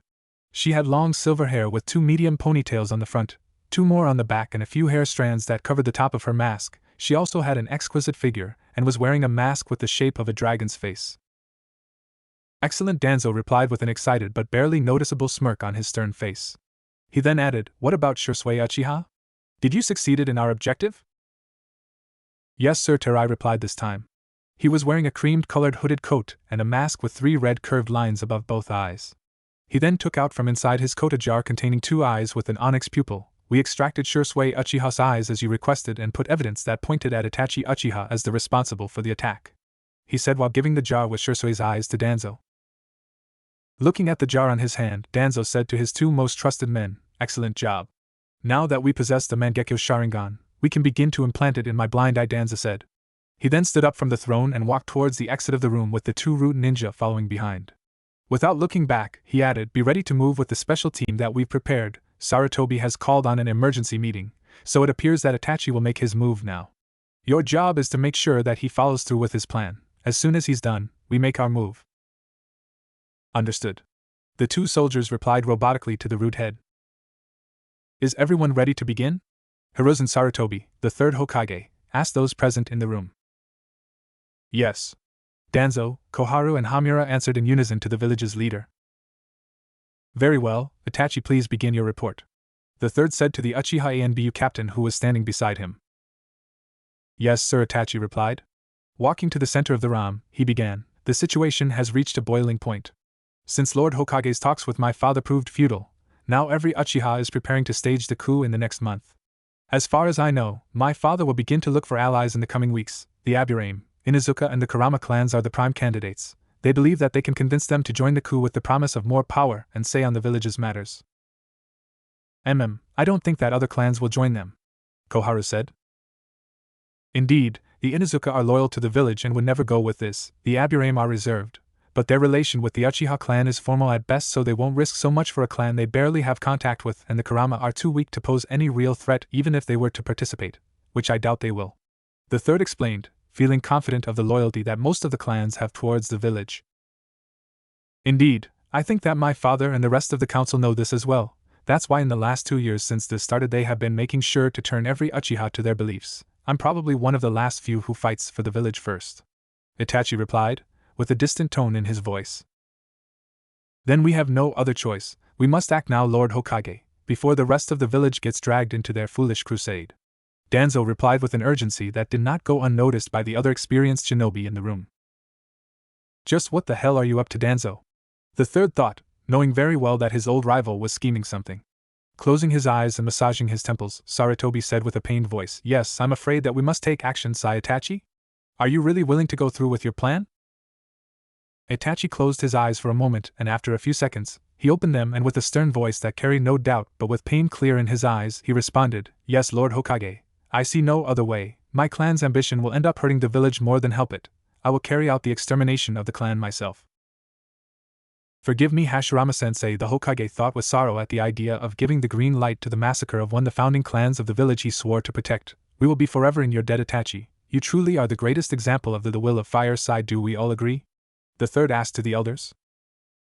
Yes, Hamura said. Yes, Danzo said while hiding a devious smirk. No, but it doesn't matter anymore. The only thing I can ask you, Itachi, is that you do it as painless as you can, Koharu said with a defeated voice. Yes, Elder Koharu, they are my family after all, Itachi said with an expressionless face that hid the pain in his heart very well. He then continued, "The only thing I ask of you is that Sasuke lives. I know that he can bring honor to the Uchiha again, and with the right people around him, he will bleed for this village as much as I did." Yes, Itachi, we will protect Sasuke and honor your sacrifice to the very end, the Hokage said with a sad smile to the Uchiha before continuing, "Then it's settled. Take this days to take care of anything that you may have unfinished. You will act in 1 week from now." He looked at the elders and called the meeting to an end, with the elders leaving after a thank you to the Uchiha, leaving Itachi alone with the Hokage. "Hiruzen?" Itachi said, using his name as a signal that he wanted to ask something as a regular man rather than a ninja under his command. The 3rd understood and nodded at him to proceed, so Itachi said, "Naruto-sai, knowing him, he will come demanding for answers. He's smart, so it won't be easy to fool him with the explanation of me just doing it to test my power. He cares deeply for my mother as well, so he will dig into this as much as he can to find the truth. So please, find some way to stall him until we meet again. I will try to delay as much as I can the movements of the Akatsuki, but we'll eventually meet, and when we do, I'll tell him the truth."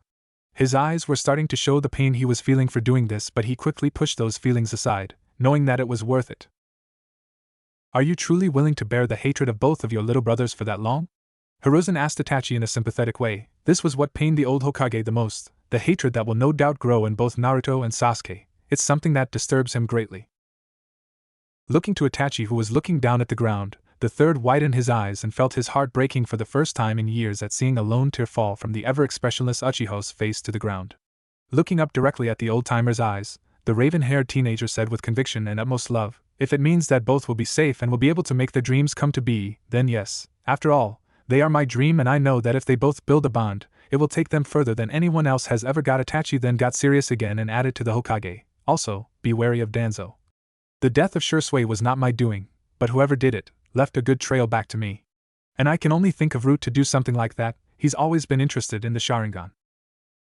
Turning towards the door, Itachi prepared to leave but stopped when he heard his leader say, "I may not be able to ever say this in public or to reveal the truth of the massacre, but know this, Itachi." The Uchiha turned his head to look at the Hokage when he said, "You are the greatest shinobi this village has ever given, don't ever forget that."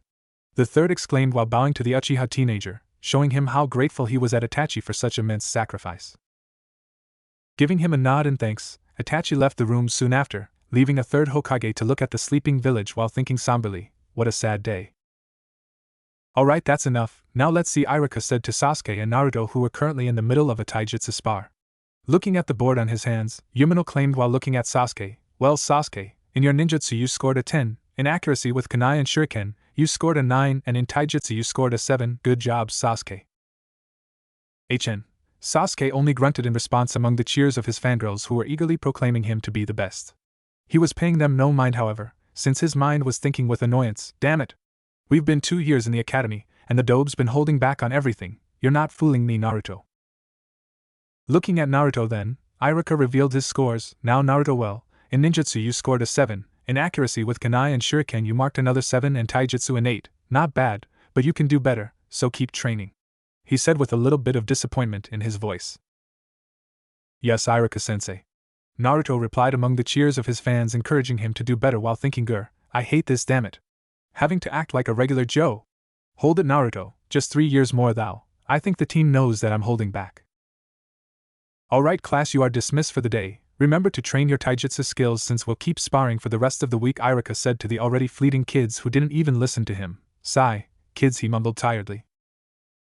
"Man, this seriously sucks. And I can't even use the shadow clones cause the old man won't let me. You need to be there to spend some time with people of your age," Naruto said to himself with a mock voice of the third Hokage. "Indeed, it's been 2 years since our favorite rap-loving knucklehead entered the academy, and it's been boring.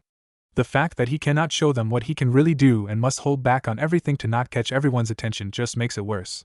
He used shadow clones once, but the third forbade him to use them so he could spend time with kids like him, since the only people he ever interacted with were grown-ups. Man, I'm sure that only Sasuke would give me a run for my win. Everyone else mostly suck," he muttered angrily. His rant was interrupted, however, when a low roar coming from his stomach broke him out of his thoughts. What you said?" he asked his stomach, that strangely roared back as if answering, "Ichiraku's, huh?" "Well, if you insist," he replied happily, not paying any mind to the freaked-out looks from the villagers around, thinking he was talking to the 12 Wings. He kept walking until he found a small stall that he approached and proceeded to move the curtains that stopped the dust from entering. He then sat on one of the bar stools and screamed, "Hey, old man! Your favorite bottomless pit just arrived, fool!" Soon after his greeting, a sound of stuff falling to the ground followed by some curses was heard before a middle-aged man popped his head out and said, "Wah! Oh, Naruto, my boy, how are you? How was school today, huh?" Ichiraku replied with a wide smile aimed at his favorite customer. "I'm good, thanks. And school was boring as usual," Naruto replied with a huff and a pout before continuing, "Anyways, I'm hungry. You know what to do, old man," he enthusiastically exclaimed.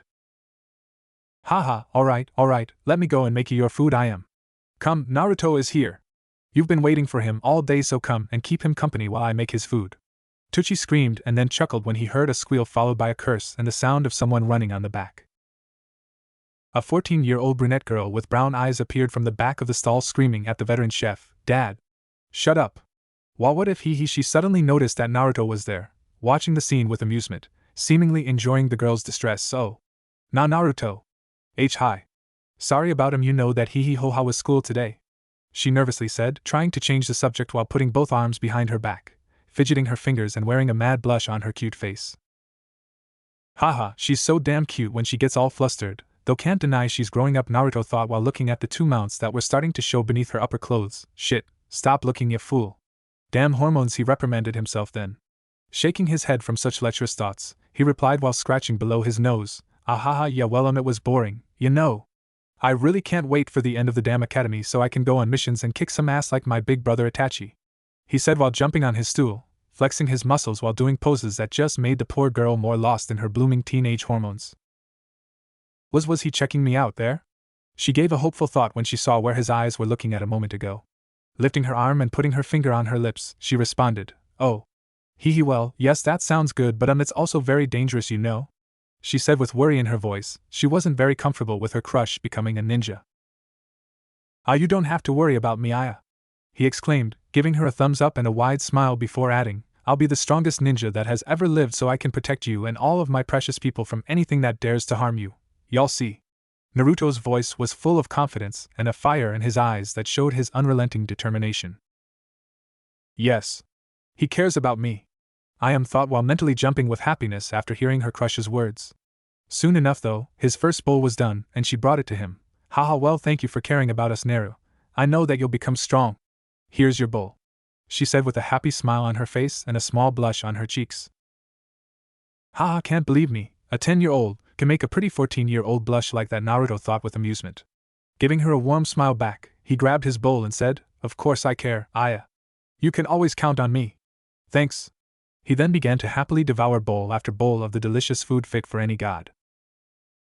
Naruto, so young and already a master at wooing a lady, you certainly have grown. A silver-haired male wearing a standard Jonin uniform, a mask that covers most of his face and a leaf headband that covers his left eye leaving only the right one visible, said while taking the stool next to the blonde Jinchuriki. Both Ayam and Naruto blushed at the comment, making Ayam excuse herself to the back of the bar to bring the Jonin's order along with the blonde's next bowl. Naruto just looked at his bowl while trying to hide his blush from the silver-haired Jonin before saying, Pa. I don't know what ya talking about. Haha, sure thing, little one, sure thing, Kakashi answered amusedly to his surrogate son. A year ago, Kakashi left the position of ANBU commander and took on the position of Jonin again, per request of the third Hokage, since it was the Hokage's wish that Kakashi would take on as sensei of Naruto and Sasuke's team once they graduate, as the third wanted to put the two of them in the same team and Kakashi was the best suited for the job as their sensei, which he reluctantly accepted. Not because he disliked the boys in any way, Kakashi was very fond of the blonde Jinchuriki. While Itachi took on the job as his big brother, Kakashi took on a more father-like place in his life. After he left the ANBU Corps, he began to take more care of the boy. Eventually Naruto trusted him as much as Itachi, revealing everything that had happened in his life, including his talks and training with the 12 Wings and Itachi, that he knew who his parents were, much to the surprise of the copy ninja and the sadness of the revelation about Naruto's bitterness towards his parents. Which he could completely understand where the boy was coming from, but he still felt bad for his late sensei and wife since their decision to make their son a Jinchuriki ultimately led said boy to not even consider them as relatives. And when it came to Sasuke, he certainly saw great potential in the boy. He knew that the only obstacle that Sasuke could have would be the Uchiha arrogance that led them to relay too much on their eyes. But take that away and you have a shinobi capable of great things. The reason for why he wasn't too convinced with this team was because it was meant to be the next generation of Team 7, a number that has been haunted by both greatness and tragedy. The first generation was led by none other than Tobirama Senju, the second Hokage, and had as members Hiruzen Sarutobi, Koharu Yutane, Hamura Mitokado, Danzo Shimura, Kagami Uchiha and Torifua Kimichi. The team produced a Hokage in Hiruzen Sarutobi but was struck by tragedy after a mission that cost the life of Kagami, who was one of the few that Danzo truly trusted. After Kagami's death, the team became hostile towards each other, and after the death of the second, got disbanded. The second generation of Team 7 came to be after the induction of a 3-genin squad led by a Jonin as a standard model. It had Hiruzen Sarutobi as squad leader and was comprised by Tsunade Senju, Jiraiya and Orochimaru. The three went on to reach levels above almost all but the Kage. They got dubbed as the 3 legendary Sannin by Hanzo of the Salamander during the Second Great War and became feared throughout the lands until Orochimaru was caught experimenting on civilians and betrayed the Leaf Village, becoming one of the most dangerous missing nin in shinobi history.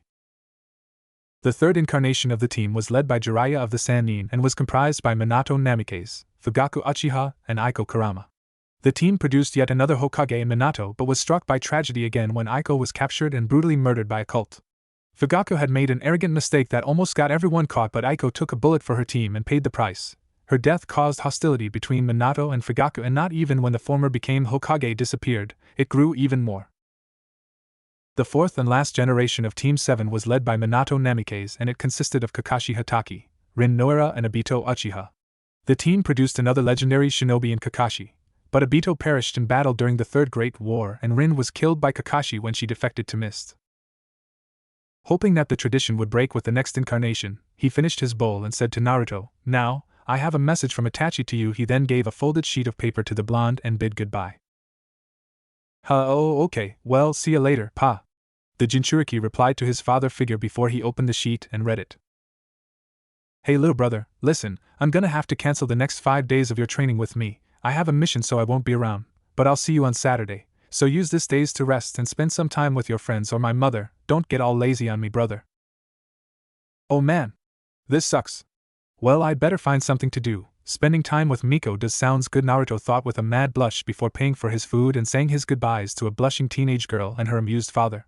He then headed to his apartment while thinking, maybe a prank spree? Yeah. I haven't made as much pranks as before. Better make sure my handlers are not getting rusty. Mikoto Uchiha was a mess. She could feel the tension building inside her home and her clan, and she was getting worried by the second. It has been 2 years since her husband's plan on taking over the village had been set in motion, and despite the honest efforts from the third Hokage to quell the hostilities, the arrogance of her clansmen prevailed, and now they are to stage a coup in a month's time. She was devastated.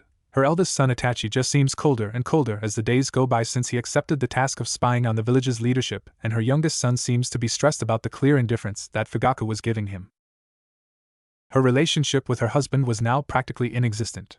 She pleaded, hell, she even begged on her knees to stop all of this, if not for her, for the sake of their sons, but the only reply she got was, "This is for our sons Mikoto, for all the Uchiha," and then he just left and kept brewing the conflict between the village and her clan. Damn arrogant fools, she bitterly thought. And to make matters even worse, she was forbidden to leave the compound now. It's been almost a month since she had been able to leave, that asshole. Treating me like a stupid prisoner. She was pacing around her home just thinking on what to do.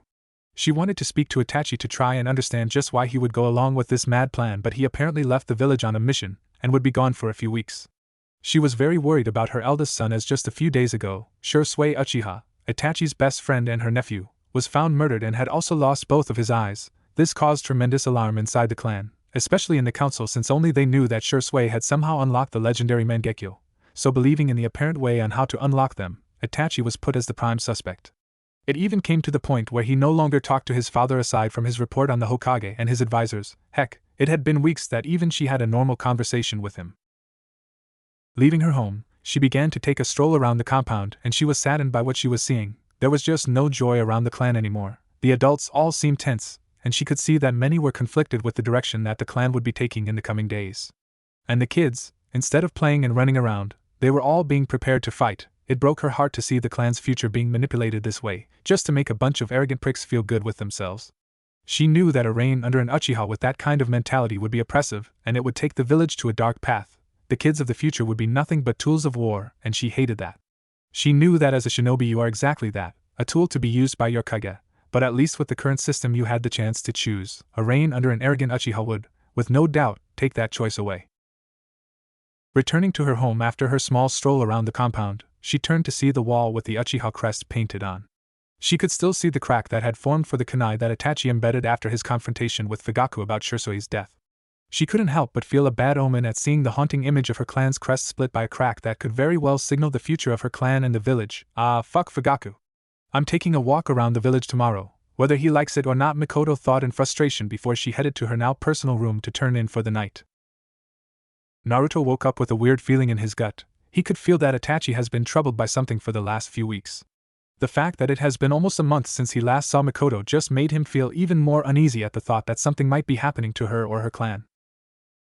Stepping out of his shower, he dried his hair and had a quick glance at his reflection on his mirror. He was somewhat shocked though when he saw that his hair was losing its natural color. He hadn't noticed since he usually carries the genjutsu on his hair to hide its glow, but now he could see that his usual bright yellow hair was paler.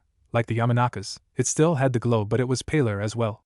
Pushing that thought to the back of his mind for now, he put the genjutsu on again and headed to his kitchen table where he grabbed a bowl and poured some cereal in to dig in.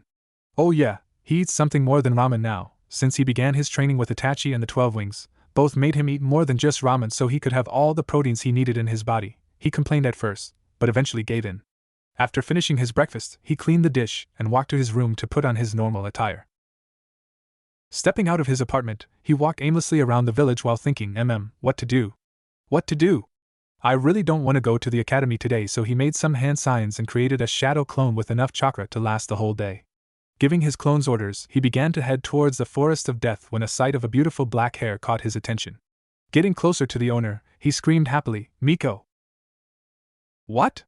The Uchiha matriarch turned around to see who was calling her name. She immediately recognized the boy, Naruto. She then surprised him when she forcibly took him inside a store and then created a shadow clone of her. Waiting until she could no longer see the clone and the escorts that were assigned to her, she looked at the confused boy and said, "Sorry about that, but my husband has some people guarding me and got tired of their presence." She gave him a kiss on the cheek before realizing that he wasn't supposed to be here. "Naruto, why are you not at school?" she said in a motherly tone. Holding the cheek that was kissed, he shook his head and scratched below his nose before replying, "Haha, I didn't want it to go today, so I made a shadow clone and sent it on my behalf so I could go and have my own training." He nervously laughed while rubbing his scruff. Shadow clones? How does he knows that technique? Oh right, Kakashi trains him now. And then she thought before she replied, Well, I hope you don't do this too often, mister." She scolded the Jinchuriki, who just shook his head nervously in the negative. She then continued, "Well, I guess that leaves you with some free time, huh?" Getting a positive nod, she added, "Well then, come. Let's go and catch up." The two headed to a clearing behind the village's training grounds where they sat near the river after arriving and began to catch up with each other, Naruto asking with concern over the fact that he hadn't seen her for almost a month. She waved of the concern, saying that she was just busy with clan problems, which was partially true. While talking though, she realized just how much the little blonde meant to her, and it just pained her more to think that if the coup were to take place, he, as a Jinchuriki, would be a big target for both sides to use as their trump card. Damn it. If that comes to be, I might have to choose whether to protect him or my sons. The thought of her having to leave the boy alone on his own devices in order to protect her sons just made her heart break more. If it was even possible, it made her arrive to the conclusion that she might need to take her distance on the boy so she could focus solely on protecting her sons. "I'm so damn pathetic and weak, damn it. I'm so sorry." Naruto. Stealing her resolve, she stood up after chatting for a while with the boy that she holds so dear, said, "Well, sweetie, I'm afraid I have to go back home now." So she looked directly at his gorgeous glowing blue eyes with that haunting golden slit that looked at her with such love that it made it nearly impossible for her to walk away, but managed to continue, "Nevertheless, sweetie, I want you to know that I care so much for you.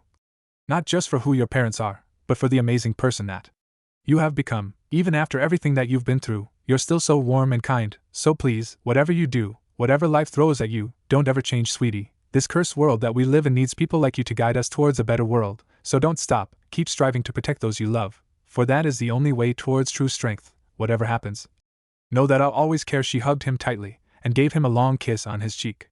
She quickly said her goodbye and began to walk away without waiting for an answer so he couldn't see that she was crying. When she was out of Naruto's reach, she muttered, "I love you, Naruto." Naruto was just standing there, frozen. Normally hearing that his crush held him so dear would make him scream in joy, but this time, however, he knew that those words carried a sense of finality in them. Why she sounded so sad, and why did it sound like a final goodbye? He slumped to the ground and just stared at the spot where she just head off and sadly thought, "Miko. Damn it. Just what the hell is going on?" Naruto thought with frustration after his talk with Mikoto, who only left him more confused due to her words and her depressed demeanor. Sighing heavily, he mentally asked the dragon, "Hey Ryu. You can also feel that something weird is going on, right?" His sensor abilities are expanding while I see the mighty beast thought before answering, "Yes, hatchling, there is indeed a heavy tension growing around your village, and the conflicted emotions of both Itachi and that woman you like means it might have something to do with those damned Uchiha." It answered, with its ever-present anger towards the Uchiha. To this date, Naruto still doesn't know why it hates them so much. The only ones it seems to refer to in a calm way are Itachi and Mikoto, and whenever he asks why so much hate towards them, it only replies that the time for all his questions to be answered was close, irritating the blonde more. "I knew it," Naruto thought with exasperation, "but why none of them tells me anything? Maybe the old man knows what's up." He then headed towards the Hokage Tower, intending to figure this mess out. Arriving in his usual style by jumping through the window, he was surprised to see that for once, the old man was not reading his usual small book, but he frowned after seeing that he too looked troubled by something. Thinking that it wouldn't hurt to ask, he made his presence known and said, "Hey old man. How's it going? Huh? Getting out of his stupor, the third Hokage looked to the sound to see his surrogate grandson leaning against the window frame. Giving him the best smile that he could muster at the moment, he replied, "Ah, Naruto my boy. Good son, everything is alright, how about you? How's the academy been for you? I've heard that you've made a good job with keeping a low profile." Giving the Hokage a huff, with a pout he replied, "Yeah, and it sucks. Having to act like if I could only do so much just makes being in a place learning stuff that I already know more unbearable, you know," he said heatedly, with a verbal tick that made the third remember a fierce red-headed female. "And you know what? I think that Sasuke actually knows that I'm holding back," he finished.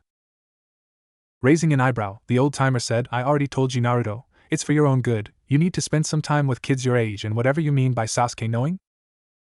Sitting on the couch inside the office, he looked at his leader and surrogate grandfather and responded, Yeah, I know that. You say it every time." Taking a deep breath to gather his words, he continued, "Well, at first, I could see that like almost everybody in my class, he saw me as just an average ninja that enjoyed pranks too much, but as time went on, I could see that he grew more interested in me after one day I beat some bullies that were picking on a Hyuga girl. I don't know if he saw me do it or if the girl spread the tale around, but immediately after that day, I could see that he became more wary of me. Well, I don't think it will matter if he finds out, as long as he is your friend and doesn't go around telling, then I don't see the problem," the third said while filling his pipe with tobacco. "Well, that's the problem, he ain't my homie, Hams," Naruto said, standing up and opening his arms while tilting his head to the side. Blinking in confusion, the third said, What? My friend, ya old-timer. He ain't that, yo. He's my rival at best," he said while doing complicated hand signs that not even the professor could understand. "Sigh, and here I hoped that you'd stop listening to that garbage you call music," Hiruzen said, sweat dropping at the blonde's antics. "Neva fool! The mighty is a poet! A visionary! I'm just waiting for his next album to drop so I can hear his amazing words that drive me forward with determination," the blonde Jinchuriki preached while dropping to his knees crying anime tears. Seeing that the Hokage's demeanor has lightened up a little, he regained his seriousness again and tackled the reason for his visit when he asked timidly, "Old man, can I ask you something?" Feeling his change of attitude weird, the Hokage responded with a raised eyebrow, "Sure my boy, you know you can ask me anything." He gave the blonde a grandfatherly smile to reassure him. Right getting on his feet again, Naruto took a deep breath to gather his thoughts and said, Well, is he everything okay with the Uchiha clan?" Hiruzen started to feel his heart accelerating a bit after the question. "Damn it, I need to keep calm or he'll feel that something's wrong." Tilting his head to the side as if confused, the third said, What do you mean, son?" With a heavy sigh, Naruto responded, "Well, it's just that, I can see that big bro seems like more thoughtful than usual, you know? And Mikoto, well, I just talked with her, and she seemed so sad and like lost or something, plus the ambience around the village feels like heavy." Naruto responded with sad eyes looking down at the floor, all the while thinking about Mikoto, and what she had said to him just hours ago. Well, Itachi was right, he is very good at sensing people's emotions. I need to keep him occupied with something, trashing his brain around for ideas. Hiruzen suddenly came up with something and said, "Oh well, the Uchiha are a powerful and big clan, my boy, so problems are something that regularly occur. But about Itachi and Mikoto's behavior, I would guess that Itachi's troubled by Shursui's death just 3 days ago. And I guess that Mikoto is just worried for her son." "What? Shursui-sensei is dead?" Naruto screamed. Since Shursui was Itachi's best friend, Naruto obviously knew who he was. He used to pop up occasionally during his training with Itachi, and sometimes he was trained by Shursui whenever Itachi wasn't available, so hearing about his death hit him like a meteor. Sigh, yes, Naruto, I guess Itachi couldn't tell you because he had to leave on a mission immediately. I'm sorry, I know that Shursui was a good friend to you as well, the third said with pain at seeing his adoptive grandson's hurt eyes at the news. I just hope he is able to endure what's coming. I know he'll move on, but the hatred that will grow for Itachi could lead him or Sasuke to a dark place, Hiruzen thought with regret. I see, Naruto responded with a small tear running down his cheek. Looking at the ground for a few seconds, he looked back at the Hokage and said, I guess that could be it. After a heavy sigh, the old Sarutobi said to Naruto, I know it hurts, Naruto, but the people that leave this world keep watching over us every day. The important thing is to never forget the things that made us, care for them and carry on with our lives to honor them. Seeing that his words helped to bring the blonde's mood up a bit, he requested, Hey Naruto, could you do me a favor? Squinting his eyes, confused as to what could the most powerful man in the land of fire ask of him, he replied, Sure I guess, what is that you need, old man? Well, you see, my grandson, Konohamaru, has been pestering me for training. He's 6 years old and doesn't seem to understand that he still needs to wait 2 years to enter the academy. But I thought that since you began to train at the age of 5, You might be able to help him with the basic stuff so he can stop ticking me off all day about it. What do you say?" the professor said with a smile. Putting his finger on his chin, Naruto gave it some thought and saw that it couldn't hurt, so agreed. "Well, sure, why not? I'll teach the brat some stuff." "Good, thank you, son. Who knows, maybe you can even find a future apprentice in him." "Now here," Sarutobi said with a smile while writing down something on a small paper. "He lives with my son Asuma. Here's his address. Stop by tomorrow after school and you can begin." "Aight then, I'll better get going to prepare what I'll teach him. I have the week off after school since Big Bro is out on a mission, so I can teach him some stuff before he comes back." He kept the sheet in his pocket and headed towards the window, saying before jumping out, "Well, I see you around, old man, bye." With that, he took off towards his apartment. Waving goodbye at the boy, Hiruzen sighed for the 1,000th time in the week, and while blowing some of the smoke from his pipe, he thought, "I'm going to have to ask Kakashi to be more pending with Naruto. If I can at least ease his pain a bit, I'll be able to honor, if just a little, Itachi and Mikoto's sacrifice." "Forgive me," Naruto, bringing his tired gaze down to the floor. The old Sarutobi took some minutes to clear his head and then returned to his paperwork. A plant-like figure was walking through a dark tunnel. The only thing that one could see was the Venus flytrap outline of his shadow. After a few minutes of walk, he arrived to a partially destroyed castle on the top of a hill. The castle was surrounded by mountains, and the heavy snow served to make it almost impossible for someone to stumble upon it unless you knew exactly how to get in. It was also protected by a magical barrier that stopped anyone and anything from teleporting inside. Walking through the giant wooden doors, he soon arrived to the main hall, a huge room with a lone throne at the top of some stairs that were at the opposite side of the room. Looking at the roof, one could see that the castle was the site of a major attack. Almost all the castle was destroyed. Only the main hall had partially survived. The wall behind the throne was almost gone, and one could see the mountains and the moon from the large hole in the wall. The light of the moon was lighting the hall from behind the throne, but the partially demolished wall casted a shadow that managed to cover the throne and the top half of the stairs from view. Arriving at the foot of the stairs, the plant-like figure looked at the top and could see a lone slender figure wearing an armor that made him look like a warrior king sitting with one leg crossed over the other. He was resting his head on his fist while resting the elbow on the armrest of the throne. At either side of the throne, there were two equally obscured figures. One appeared to be a tall man while the other seemed to be a short-haired woman. After a few seconds, the person sitting on the throne spoke with a playful voice. "Oh, Kakukuzetsu, my boy. I trust that everything is going according to our evil plans." He moved his fingers excitedly. "Yes, everything is moving as you planned." What it seemed to be like a black half of the figure said before the white half continued. "Toby is already with Itachi. The massacre will soon take place." "Ah. Good. Itachi might be a wildcard, but he is important to our plans. Make sure that he accepts the opportunity in Akatsuki," Kakuku the man ordered. "Yes, but what if he betrays the Akatsuki?" the black half asked. Giving a childish laugh, the mysterious man replied, "Ah.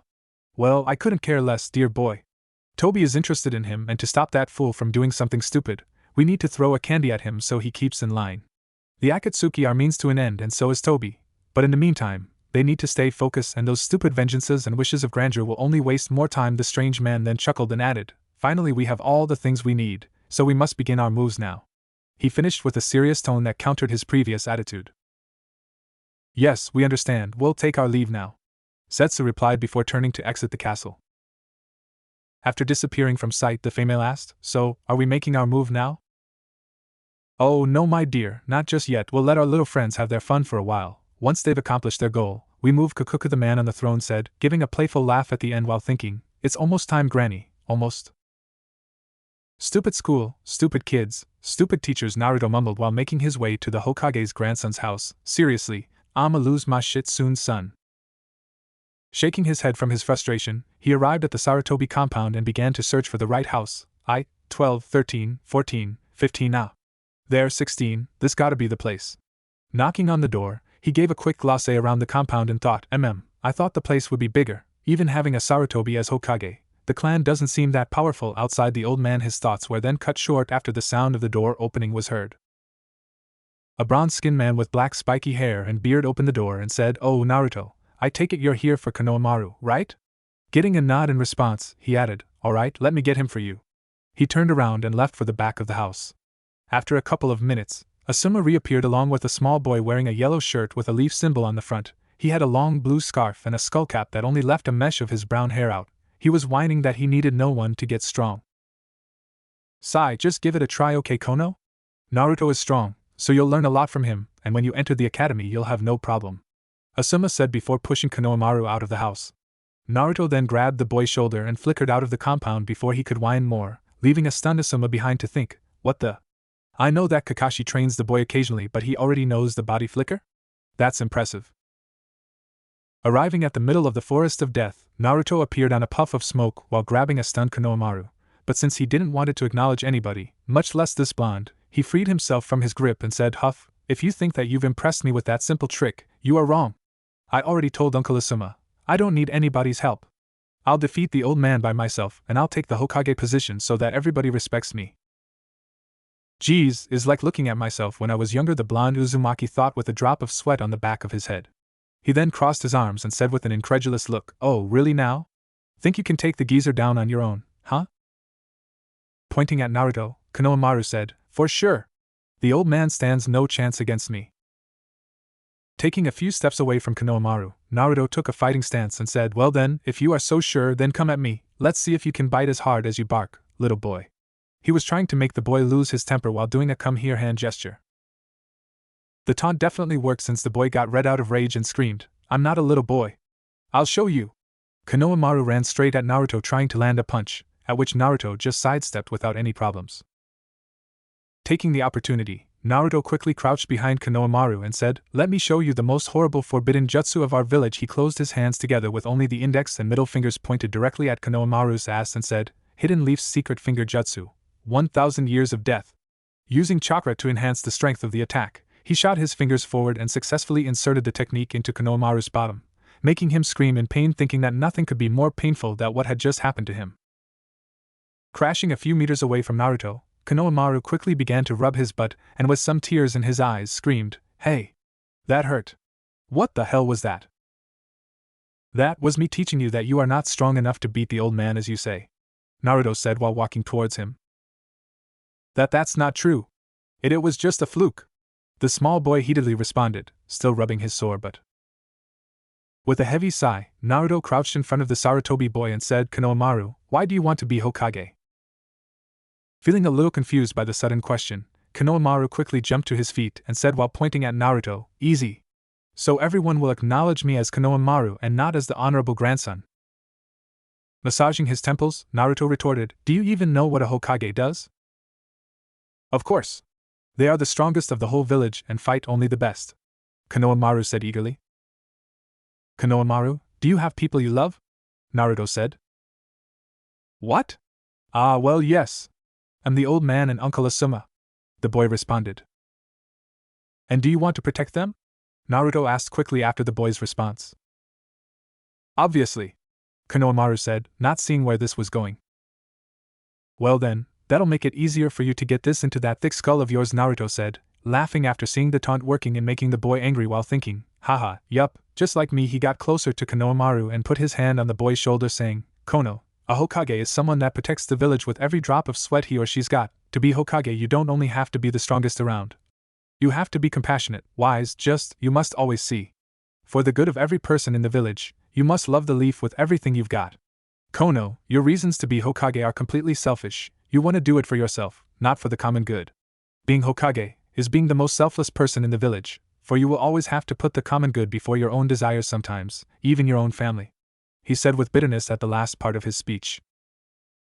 Looking at Naruto with awe and a few tears in his eyes, Konohamaru whispered, "Oh, how would you know all that?"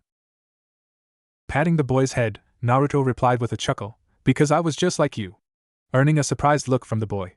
Continuing, he added, "Yeah, haha, I had the same dream for the exact same reason, until my big brother told the same thing I just did and I finally understood what being Hokage truly meant." Taking some steps away from the odd boy, he gave Konohamaru a confident smirk and asked, "So what do you say, Kono? Are you willing to work your ass off so you can become a true Hokage? There are no shortcuts for that. You'll sweat, cry and bleed to get there, but if you truly want that, then I have no doubt that one day, you'll take the hat from me." Wiping what was left of his tears, Konohamaru gave Naruto a wide smile and said with confidence and fire in his eyes, "You got it, boss. I promise that I will work harder than anyone. I won't let you down, boss." That's the attitude, Naruto said with a smile after seeing his now new apprentice so focused on his dream. For the next 3 days, that was Naruto's routine. He would go to the academy in the morning, then he'll head to Ichiraku's for a quick bowl or a dozen, and then he would meet Konohamaru outside the Forest of Death to train him. The little Sarutobi had certainly grown on the Jinchuriki. Since their little talk the day they met, the boy has had a major change in attitude. He even stopped his assassination attempts on the third. Much to the surprise and delight of the same, Naruto could see that if the boy kept this going, he would be the one that could become his protege. However, today, he was excited. Today was Saturday, and his big brother was to be back on the village. He took a shower, had a bowl of cereal, and headed to the training ground that Itachi uses. As soon as he arrived, he suddenly felt his sense of danger go nuts, so turning around, he saw a barrage of kunai heading straight at him. Seeing that he has no time to escape and nothing to substitute himself with, he made a small jump, and after some hand signs, he screamed, "Wind style, great breakthrough." Aiming his mouth towards the ground, he blew a strong stream of wind, successfully propelling him out of harm's way. However, he didn't have any moment to catch his breath, since as soon as his feet touched the ground, a large ball of fire was shot at him. Getting over his seconds of panic, he formed more hand sings and said, "Earth style, mud wall." He slammed his hands on the ground, and a giant wall made of mud rose from the soil, successfully stopping the fire attack. After the smoke from the fire died down, Naruto looked around trying to find his attacker when suddenly, the sky began to tint red and the ground started to shake, and looking up, his eyes almost popped out of his sockets after seeing a big-ass meteorite coming from the sky at a fast pace. Quickly regaining his wits, he thought, "The fuck? What the hell is this? A genjutsu? Yeah. That's it." He then stopped the flow of his chakra and said, "Release." Releasing him from the genjutsu just in time to see that his attacker has decided to take the fight to the physical stage. He immediately ducked a kunai that passed by him just millimeters above his head and quickly grabbed one from his pouch. Taking a few steps away from the attacker, Naruto threw some shuriken at his attacker and screamed, "Shuriken Shadow Clone Jutsu." As those words left his mouth, the 5 shuriken he threw turned into 20, which forced the attacker to take a defensive stance to avoid being pierced by the sharp objects. Taking advantage of this, Naruto made some hand signs with incredible speed for a kid and said, "Fire style, fire crow." A medium-sized crow made of fire made its way towards the attacker, but unfortunately for Naruto, the attacker was even faster than him. Finishing his hand signs, the attacker said, "Fire style, fire crow." A slightly larger crow of fire appeared from his mouth and made its way towards the other fire crow, exploding the moment the two made contact. After the smoke cleared from the field, the attacker said, "Very well, little brother, it's good to see that you didn't get sloppy while I was gone," Itachi said before being stunned by the sudden bone-crushing hug that the blonde suddenly gave him. Patting his head, Itachi said with a chuckle, Now, I've missed you too, little brother." Not releasing the hug, Naruto said while having his head buried on Itachi's stomach, "Big bro, I heard about Shursui-sensei." With a sigh, Itachi gently released the hug and got to eye level with the Jinchuriki. Resting his arm on the blonde's shoulder, he said, "Yes, I'm sorry I couldn't tell you myself. I had to leave on an urgent mission, but he died a week ago." "I understand," the boy said while looking down at the ground before he brought his gaze back at Itachi and continued, "But how are you?" he timidly asked. With a strange smile that the Uchiha only showed to his little brothers, he said, "Sigh, well, it was hard, but I'm okay. I know that Shursui wouldn't want me to lose myself over his death. He would want me to move forward." Itachi then stood up and hitting the blonde's forehead with 2 fingers, he added, "You actually remind me of him, you know?" Massaging his forehead, he said with a surprised tone, "Really? Why?" Placing his hand on his chin, the Uchiha teenager responded, "Well, he was just like you. He loved pranks, he was smart, and always took on everything head-on, and like you, he was fiercely loyal to his precious people and would stop at nothing to protect them," Itachi said fondly while thinking about his late best friend. Looking at the blonde again, he continued, "But even if he's gone now, it is our job to keep on living and to carry on with our dreams, just like he did until the very end." With his eyes glued to the ground, Naruto thought over what Itachi said, and after some moments, he looked back at his elder brother figure and said, He had a dream?" "Ah yes, an amazing one, little brother." Looking at the sky, the Uchiha continued, "You see, Shursui met a beautiful girl a couple of years ago on a mission that he did along with me. We were supposed to assassinate a corrupt judge in the land of claws, but apparently, Rock had the same idea, so they sent a kunoichi to do the job. After a friendly fight, we decided to ally and work together to bring the judge and his mob down, but along the way, those two really hit it off, and I guess that they sort of fell for each other." Itachi sighed and added, "The problem was that the Leaf and Rock have the worst relationship out of the other villages due to the Fourth decimating a good portion of their army single-handedly, in the midst of the Third Great War. So being together was not an option." Looking back at the boy to see that he had his complete attention, he regained his breath and carried on with the story. "So after we said our goodbyes, he told me something on our way back home that I will never forget." Flashback. Itachi and Shursui Uchiha were hopping over tree branches after having successfully finished their mission in the Land of Claws. Immediately after saying goodbye to the rock kunoichi, they began their trek back to the leaf. You know, Itachi, Shursui said after the long silence. What? His stoic best friend replied. I just lost the opportunity to be with an amazing woman, and all because of this damn cycle of hate that just does not seem to stop. All around our continent, and probably the whole world, countless of people are suffering for grudges that are older than even our own homes. Shursui explained with a small amount of anger in his voice. Not really knowing what to say to his saddened best friend, Itachi looked back at the front and replied, Yes, we do live in a cursed world. I'm gonna change that, Shursui said with determination. Surprised by his words, Itachi looked back at his best friend with a raised eyebrow and asked, How? Looking back to where they came from, Shursui took a deep breath and looked directly at Itachi's eyes when he replied, I don't know, but if there is such a thing as peace, and I mean a true peace, one where we can live together as humans, not as soldiers fighting for different flags, a peace where a leaf boy can freely fall in love with a rock girl and start a future together, if such a thing exists, turning his head forward, he said with a confident voice that held no doubts on his determination. I will find it, no matter what. With a small smirk on his face, Itachi looked forward as well and asked his friend, what was her name anyway?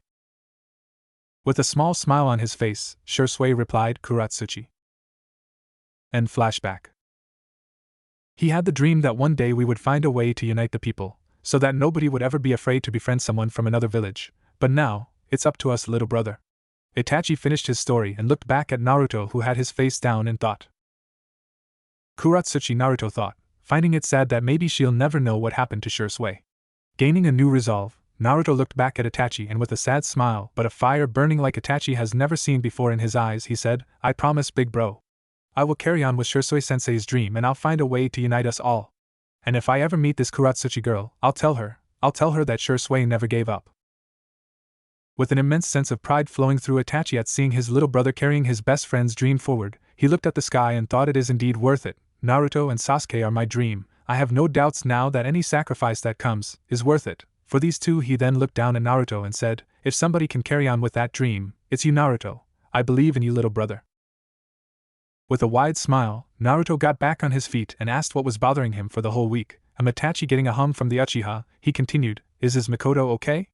I mean, I saw her earlier this week, but she looked so sad and said things that sounded like, I don't know, Weird L, like a final G goodbye or something. At first I thought that she was just worried for you, but before that day, I hadn't seen her in almost a month, and she just looked so down, you know. Naruto said with worry evident in his voice. Patting the blonde's head, Itachi waved off his concerns, saying, don't worry, little brother, since she's the matriarch of my clan, she's just been stressed by some things that have been going on inside the clan, but mother's just tired, that's all. She'll be back to normal soon. You'll see. Seeing that his words alleviated the concern in the boy a little, he continued, now, after that spar that we just had, I am really proud to say that I have nothing left to teach you, Naruto. You've grown into an amazing shinobi with a promising future. What you do from here on out, it's up to you, little brother. What? But I don't know if that's true. I wouldn't know what to do, Naruto said with great sadness, as if thinking that he would be losing Itachi. Now don't get so down, bro. This is a point that every shinobi reaches one day. When they do, it's up to them to choose the path they will take, and today is your day.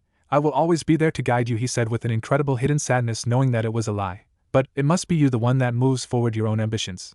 Itachi finished with a proud smile. Giving his brother an honest smile back, Naruto replied, I understand now. I will work harder than anyone and I will grow strong so I can protect my precious people.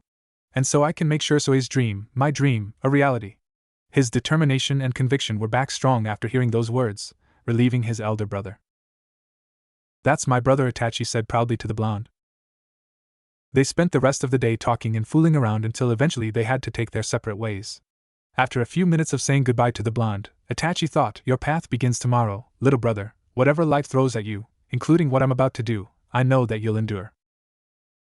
The next day, Naruto woke up feeling uneasy. He had a nagging feeling that something wasn't right. He could feel it everywhere. As he walked through the village, he could see that every shinobi was feeling uneasy as well. Something big was about to happen and he knew it. What is this feeling? Naruto thought while walking down the road that leads to Ichiraku's. Arriving at the ramen bar, he sat on his usual stool and said, Hey! Somebody here! Soon enough, Tuchi Ichiraku appeared from the back of the bar and said with a smile, Naruto, it's good to see you, my boy, the usual? Receiving an affirmative nod from the blonde, he began to make his food when he heard Naruto saying, "Hey old man? Do you feel that something's weird?" Naruto asked while scratching his cheek. Looking thoughtful at first, the ramen cook kicked his rusty ninja skills on again and could feel that the blonde was right. There was indeed something heavy on the air, now that you mention it. Yes, the air around the village seems heavier, the veteran chef replied, putting the bowl of ramen in front of Naruto. With a frown, Naruto took the bowl and said between slurps, "I knew it. Just what the hell is going on?" Taking a thoughtful stance, the old chef replied, "I don't know, my boy, but be careful, just in case." "Yeah, I will." He finished his bowl and with a goodbye to the Ichiraku, he left the stand to look around and see if something was amiss. He couldn't find anything though. The third was not in his office today since usually on Sundays he would always do his work at home. He even searched for the girls he knew. Hana was out on a mission so he couldn't ask her anything. But both Enko and Yugao said the same, that they too feel that something was wrong. Yugao was the best sensor in the ANBU Corps and she said that she could feel that all the shinobi around the village too felt anxious. But apparently, no one knew what was causing it and the Hokage hadn't given any alert or orders to be wary, so everything was just a big mystery. Naruto spent the rest of his day fooling around with Shikamaru and Choji until their parents came to pick them up. He stayed in the park for a couple of minutes just looking at the stars and then headed home. When he arrived at his apartment, he took a bowl and made a quick dinner and soon after a quick shower to refresh himself, headed straight to bed, feeling incredibly tired for running around the village trying to figure out what was going on. He dozed off so hard that he couldn't feel that someone was inside his apartment. The figure walked stealthy towards the boy and then lifted the blonde shirt. The figure then channeled some chakra into the seal on the boy's stomach and after a few seconds, the figure felt his conscience being pulled into the seal. Opening his eyes, he could see that he was pulled into a forest with giant trees. It was a large forest since it seemed to have no end wherever he looked at, but he could hear waves hitting the coastline and soon after, a deep divine voice. Uchiha, the voice could be heard coming from the same direction that the waves were coming from. Itachi then made his way towards the sound and soon found himself looking at a beautiful sea, and as he looked up, he could see that the clouds were gray, but they didn't make the view sad. In fact, it made the ambience of the coast feel fresh and cool. Looking around, he saw a majestic beast, a beautiful 100 meters tall red dragon with black lines around its body. The dragon had 12 equally beautiful wings and was resting its giant head on its front legs.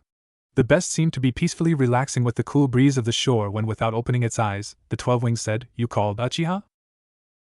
To be able to create such a beautiful place in your mind, you truly are amazing," little brother Itachi thought before bowing to the dragon while saying, "Yes, thank you for accepting to speak with me, Lord Drake." Opening its giant eye in surprise, the mighty being said, "Well, you're certainly different from your clansman Itachi Uchiha. To be able to know my name, how did you know who I am, boy?" The now identified Drake asked the Uchiha teenager with genuine surprise. Raising his head to meet the dragon's gaze, Itachi replied, "Well, I've always found interesting the subject of the tailed beasts and where they come from. The knowledge is scarce and their beginnings are unknown. But when you appeared, nobody knew what you were, so people labeled you as the 10th tailed beast due to your 12 wings. But I could see that you weren't that, and I was not the only one. Some people, to this date, still debate whether you are a tailed beast or not." Regaining his breath, Itachi sat on the cool sand and continued, "But one day, I was sent on a mission at the border of the continent to recover some artifacts that a wealthy collector was interested in. Then, I happened to stumble upon a beautiful village like I've never seen before. It was clearly a village built by refugees from the Western continent, since it is common knowledge that that continent is plagued by wars even fiercer than ours. So it is possible to find refuges in the border of our continent, but this happened to be a well-hidden village. Since the moment I stepped in, the people noticed me. They were only wary though, since I was a foreigner. But then I thought that if nobody in my continent knows who you are, maybe these people knew." Looking at the dragon, he saw that the dragon was intently listening to his tale, so taking a deep breath to continue, he added, "So I headed to a bookstore and asked the clerk if he knew anything about the 12 wings. At first he was confused, but when I described you, he immediately knew what I was talking about, and went to grab a book and gave it to me, saying that everything about you was in that book." Really now? And what did it say?" Drake said, genuinely intrigued by the story. "The book is called The Gods That Watch Over Us, and it talks about the 3 dragon gods that balance the world, all 3 with the distinction that they all have 12 wings. The golden dragon Emperor Zekrom, who is the god of the underworld, the white dragon Emperor Arkham, who is the god of light, and the red dragon Emperor Drake, who is the god of darkness. Is it true?" Itachi asked the mighty beast. With a low chuckle, Drake said with a small smirk, "Yes, it is true." Striking to see that humans can be so perceptive. Closing its eyes, the dragon relaxed again to the sound of the waves and continued, "However, those are titles given to us by humans. My true title, the one given by my father to me, it's different. My true title is the absolute god of end. I balance everything that falls into that small word: death, darkness, hatred, fear, all those kind of things. I oversee that they exist so that my dear brothers can exist as well. Opening its eye again to look at Itachi, Drake inquired, now, why would you happen to be so interested in me, boy? I do hope that the book let you know that it is impossible to lie to me. The dragon asked with a hint of suspicion at the Uchiha's motives. Naruto, Itachi replied. Seeing the scales above the dragon's eye lift a bit as if confused, he elaborated, sigh, my mother was a very good friend to both Naruto's parents, especially his mother Kushina. So after the news that both her and the fourth died, my mother immediately wanted to adopt Naruto so he wouldn't be alone, but the third said that if she were to do that, it would raise too much suspicion about Naruto's true heritage.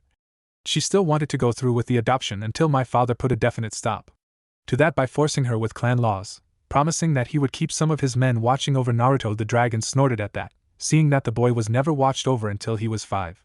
Itachi then complied, yes, he never kept his word. My father is very bitter when it comes to Minato, so he had no intention on looking out for him. Until the day that I met him in a park, he was alone and I had free time, so I spent some time with him playing. When I told my mother about it, she asked, no, she begged me to take care of him. I could see that she was desperate. Itachi then gave a small smile and said, she didn't had to tell me that though. The boy quickly grew on me and he became my little brother, and because I love him, I wanted to know everything about you, including how to kill you if you ever were to hurt him.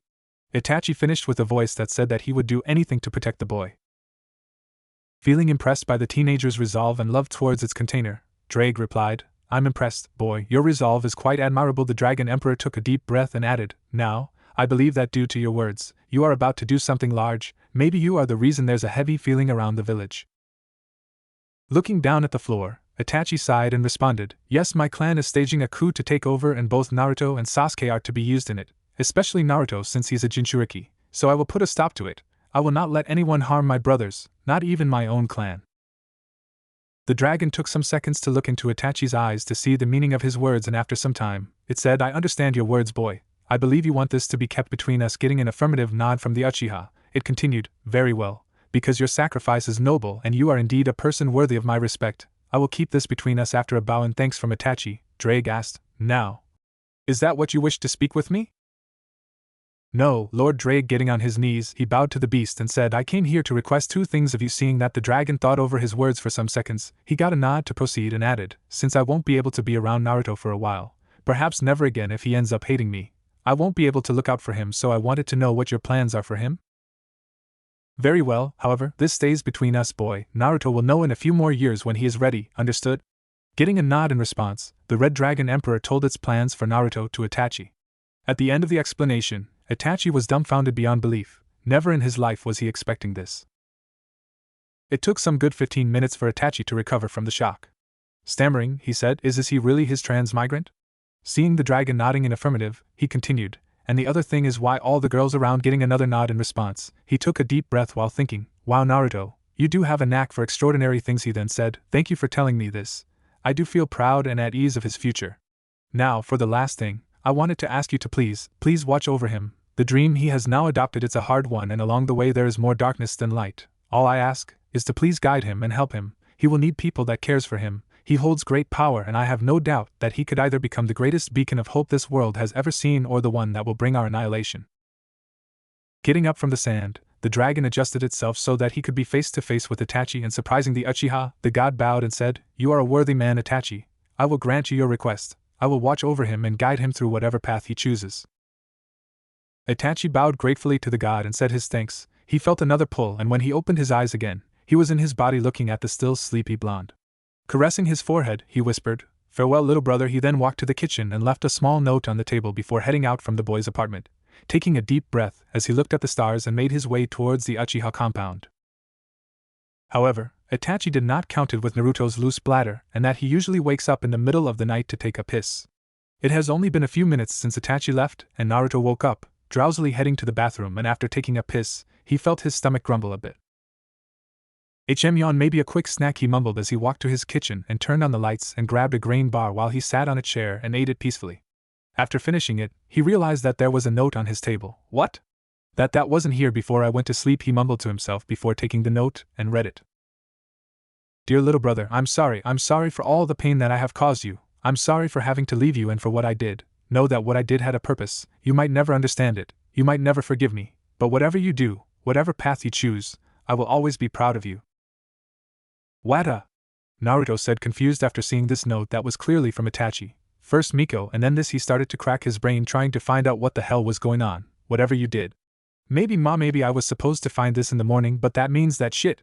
He quickly grabbed his jacket and jumped through the window heading to the Uchiha compound. Damn it, Itachi, what the fuck are you going to do? He muttered, dreading the answer. Running and jumping as fast as he could, he felt a chill running through his spine after the heavy smell of fresh blood assaulted his nose, and after a few seconds, he arrived at the Uchiha compound.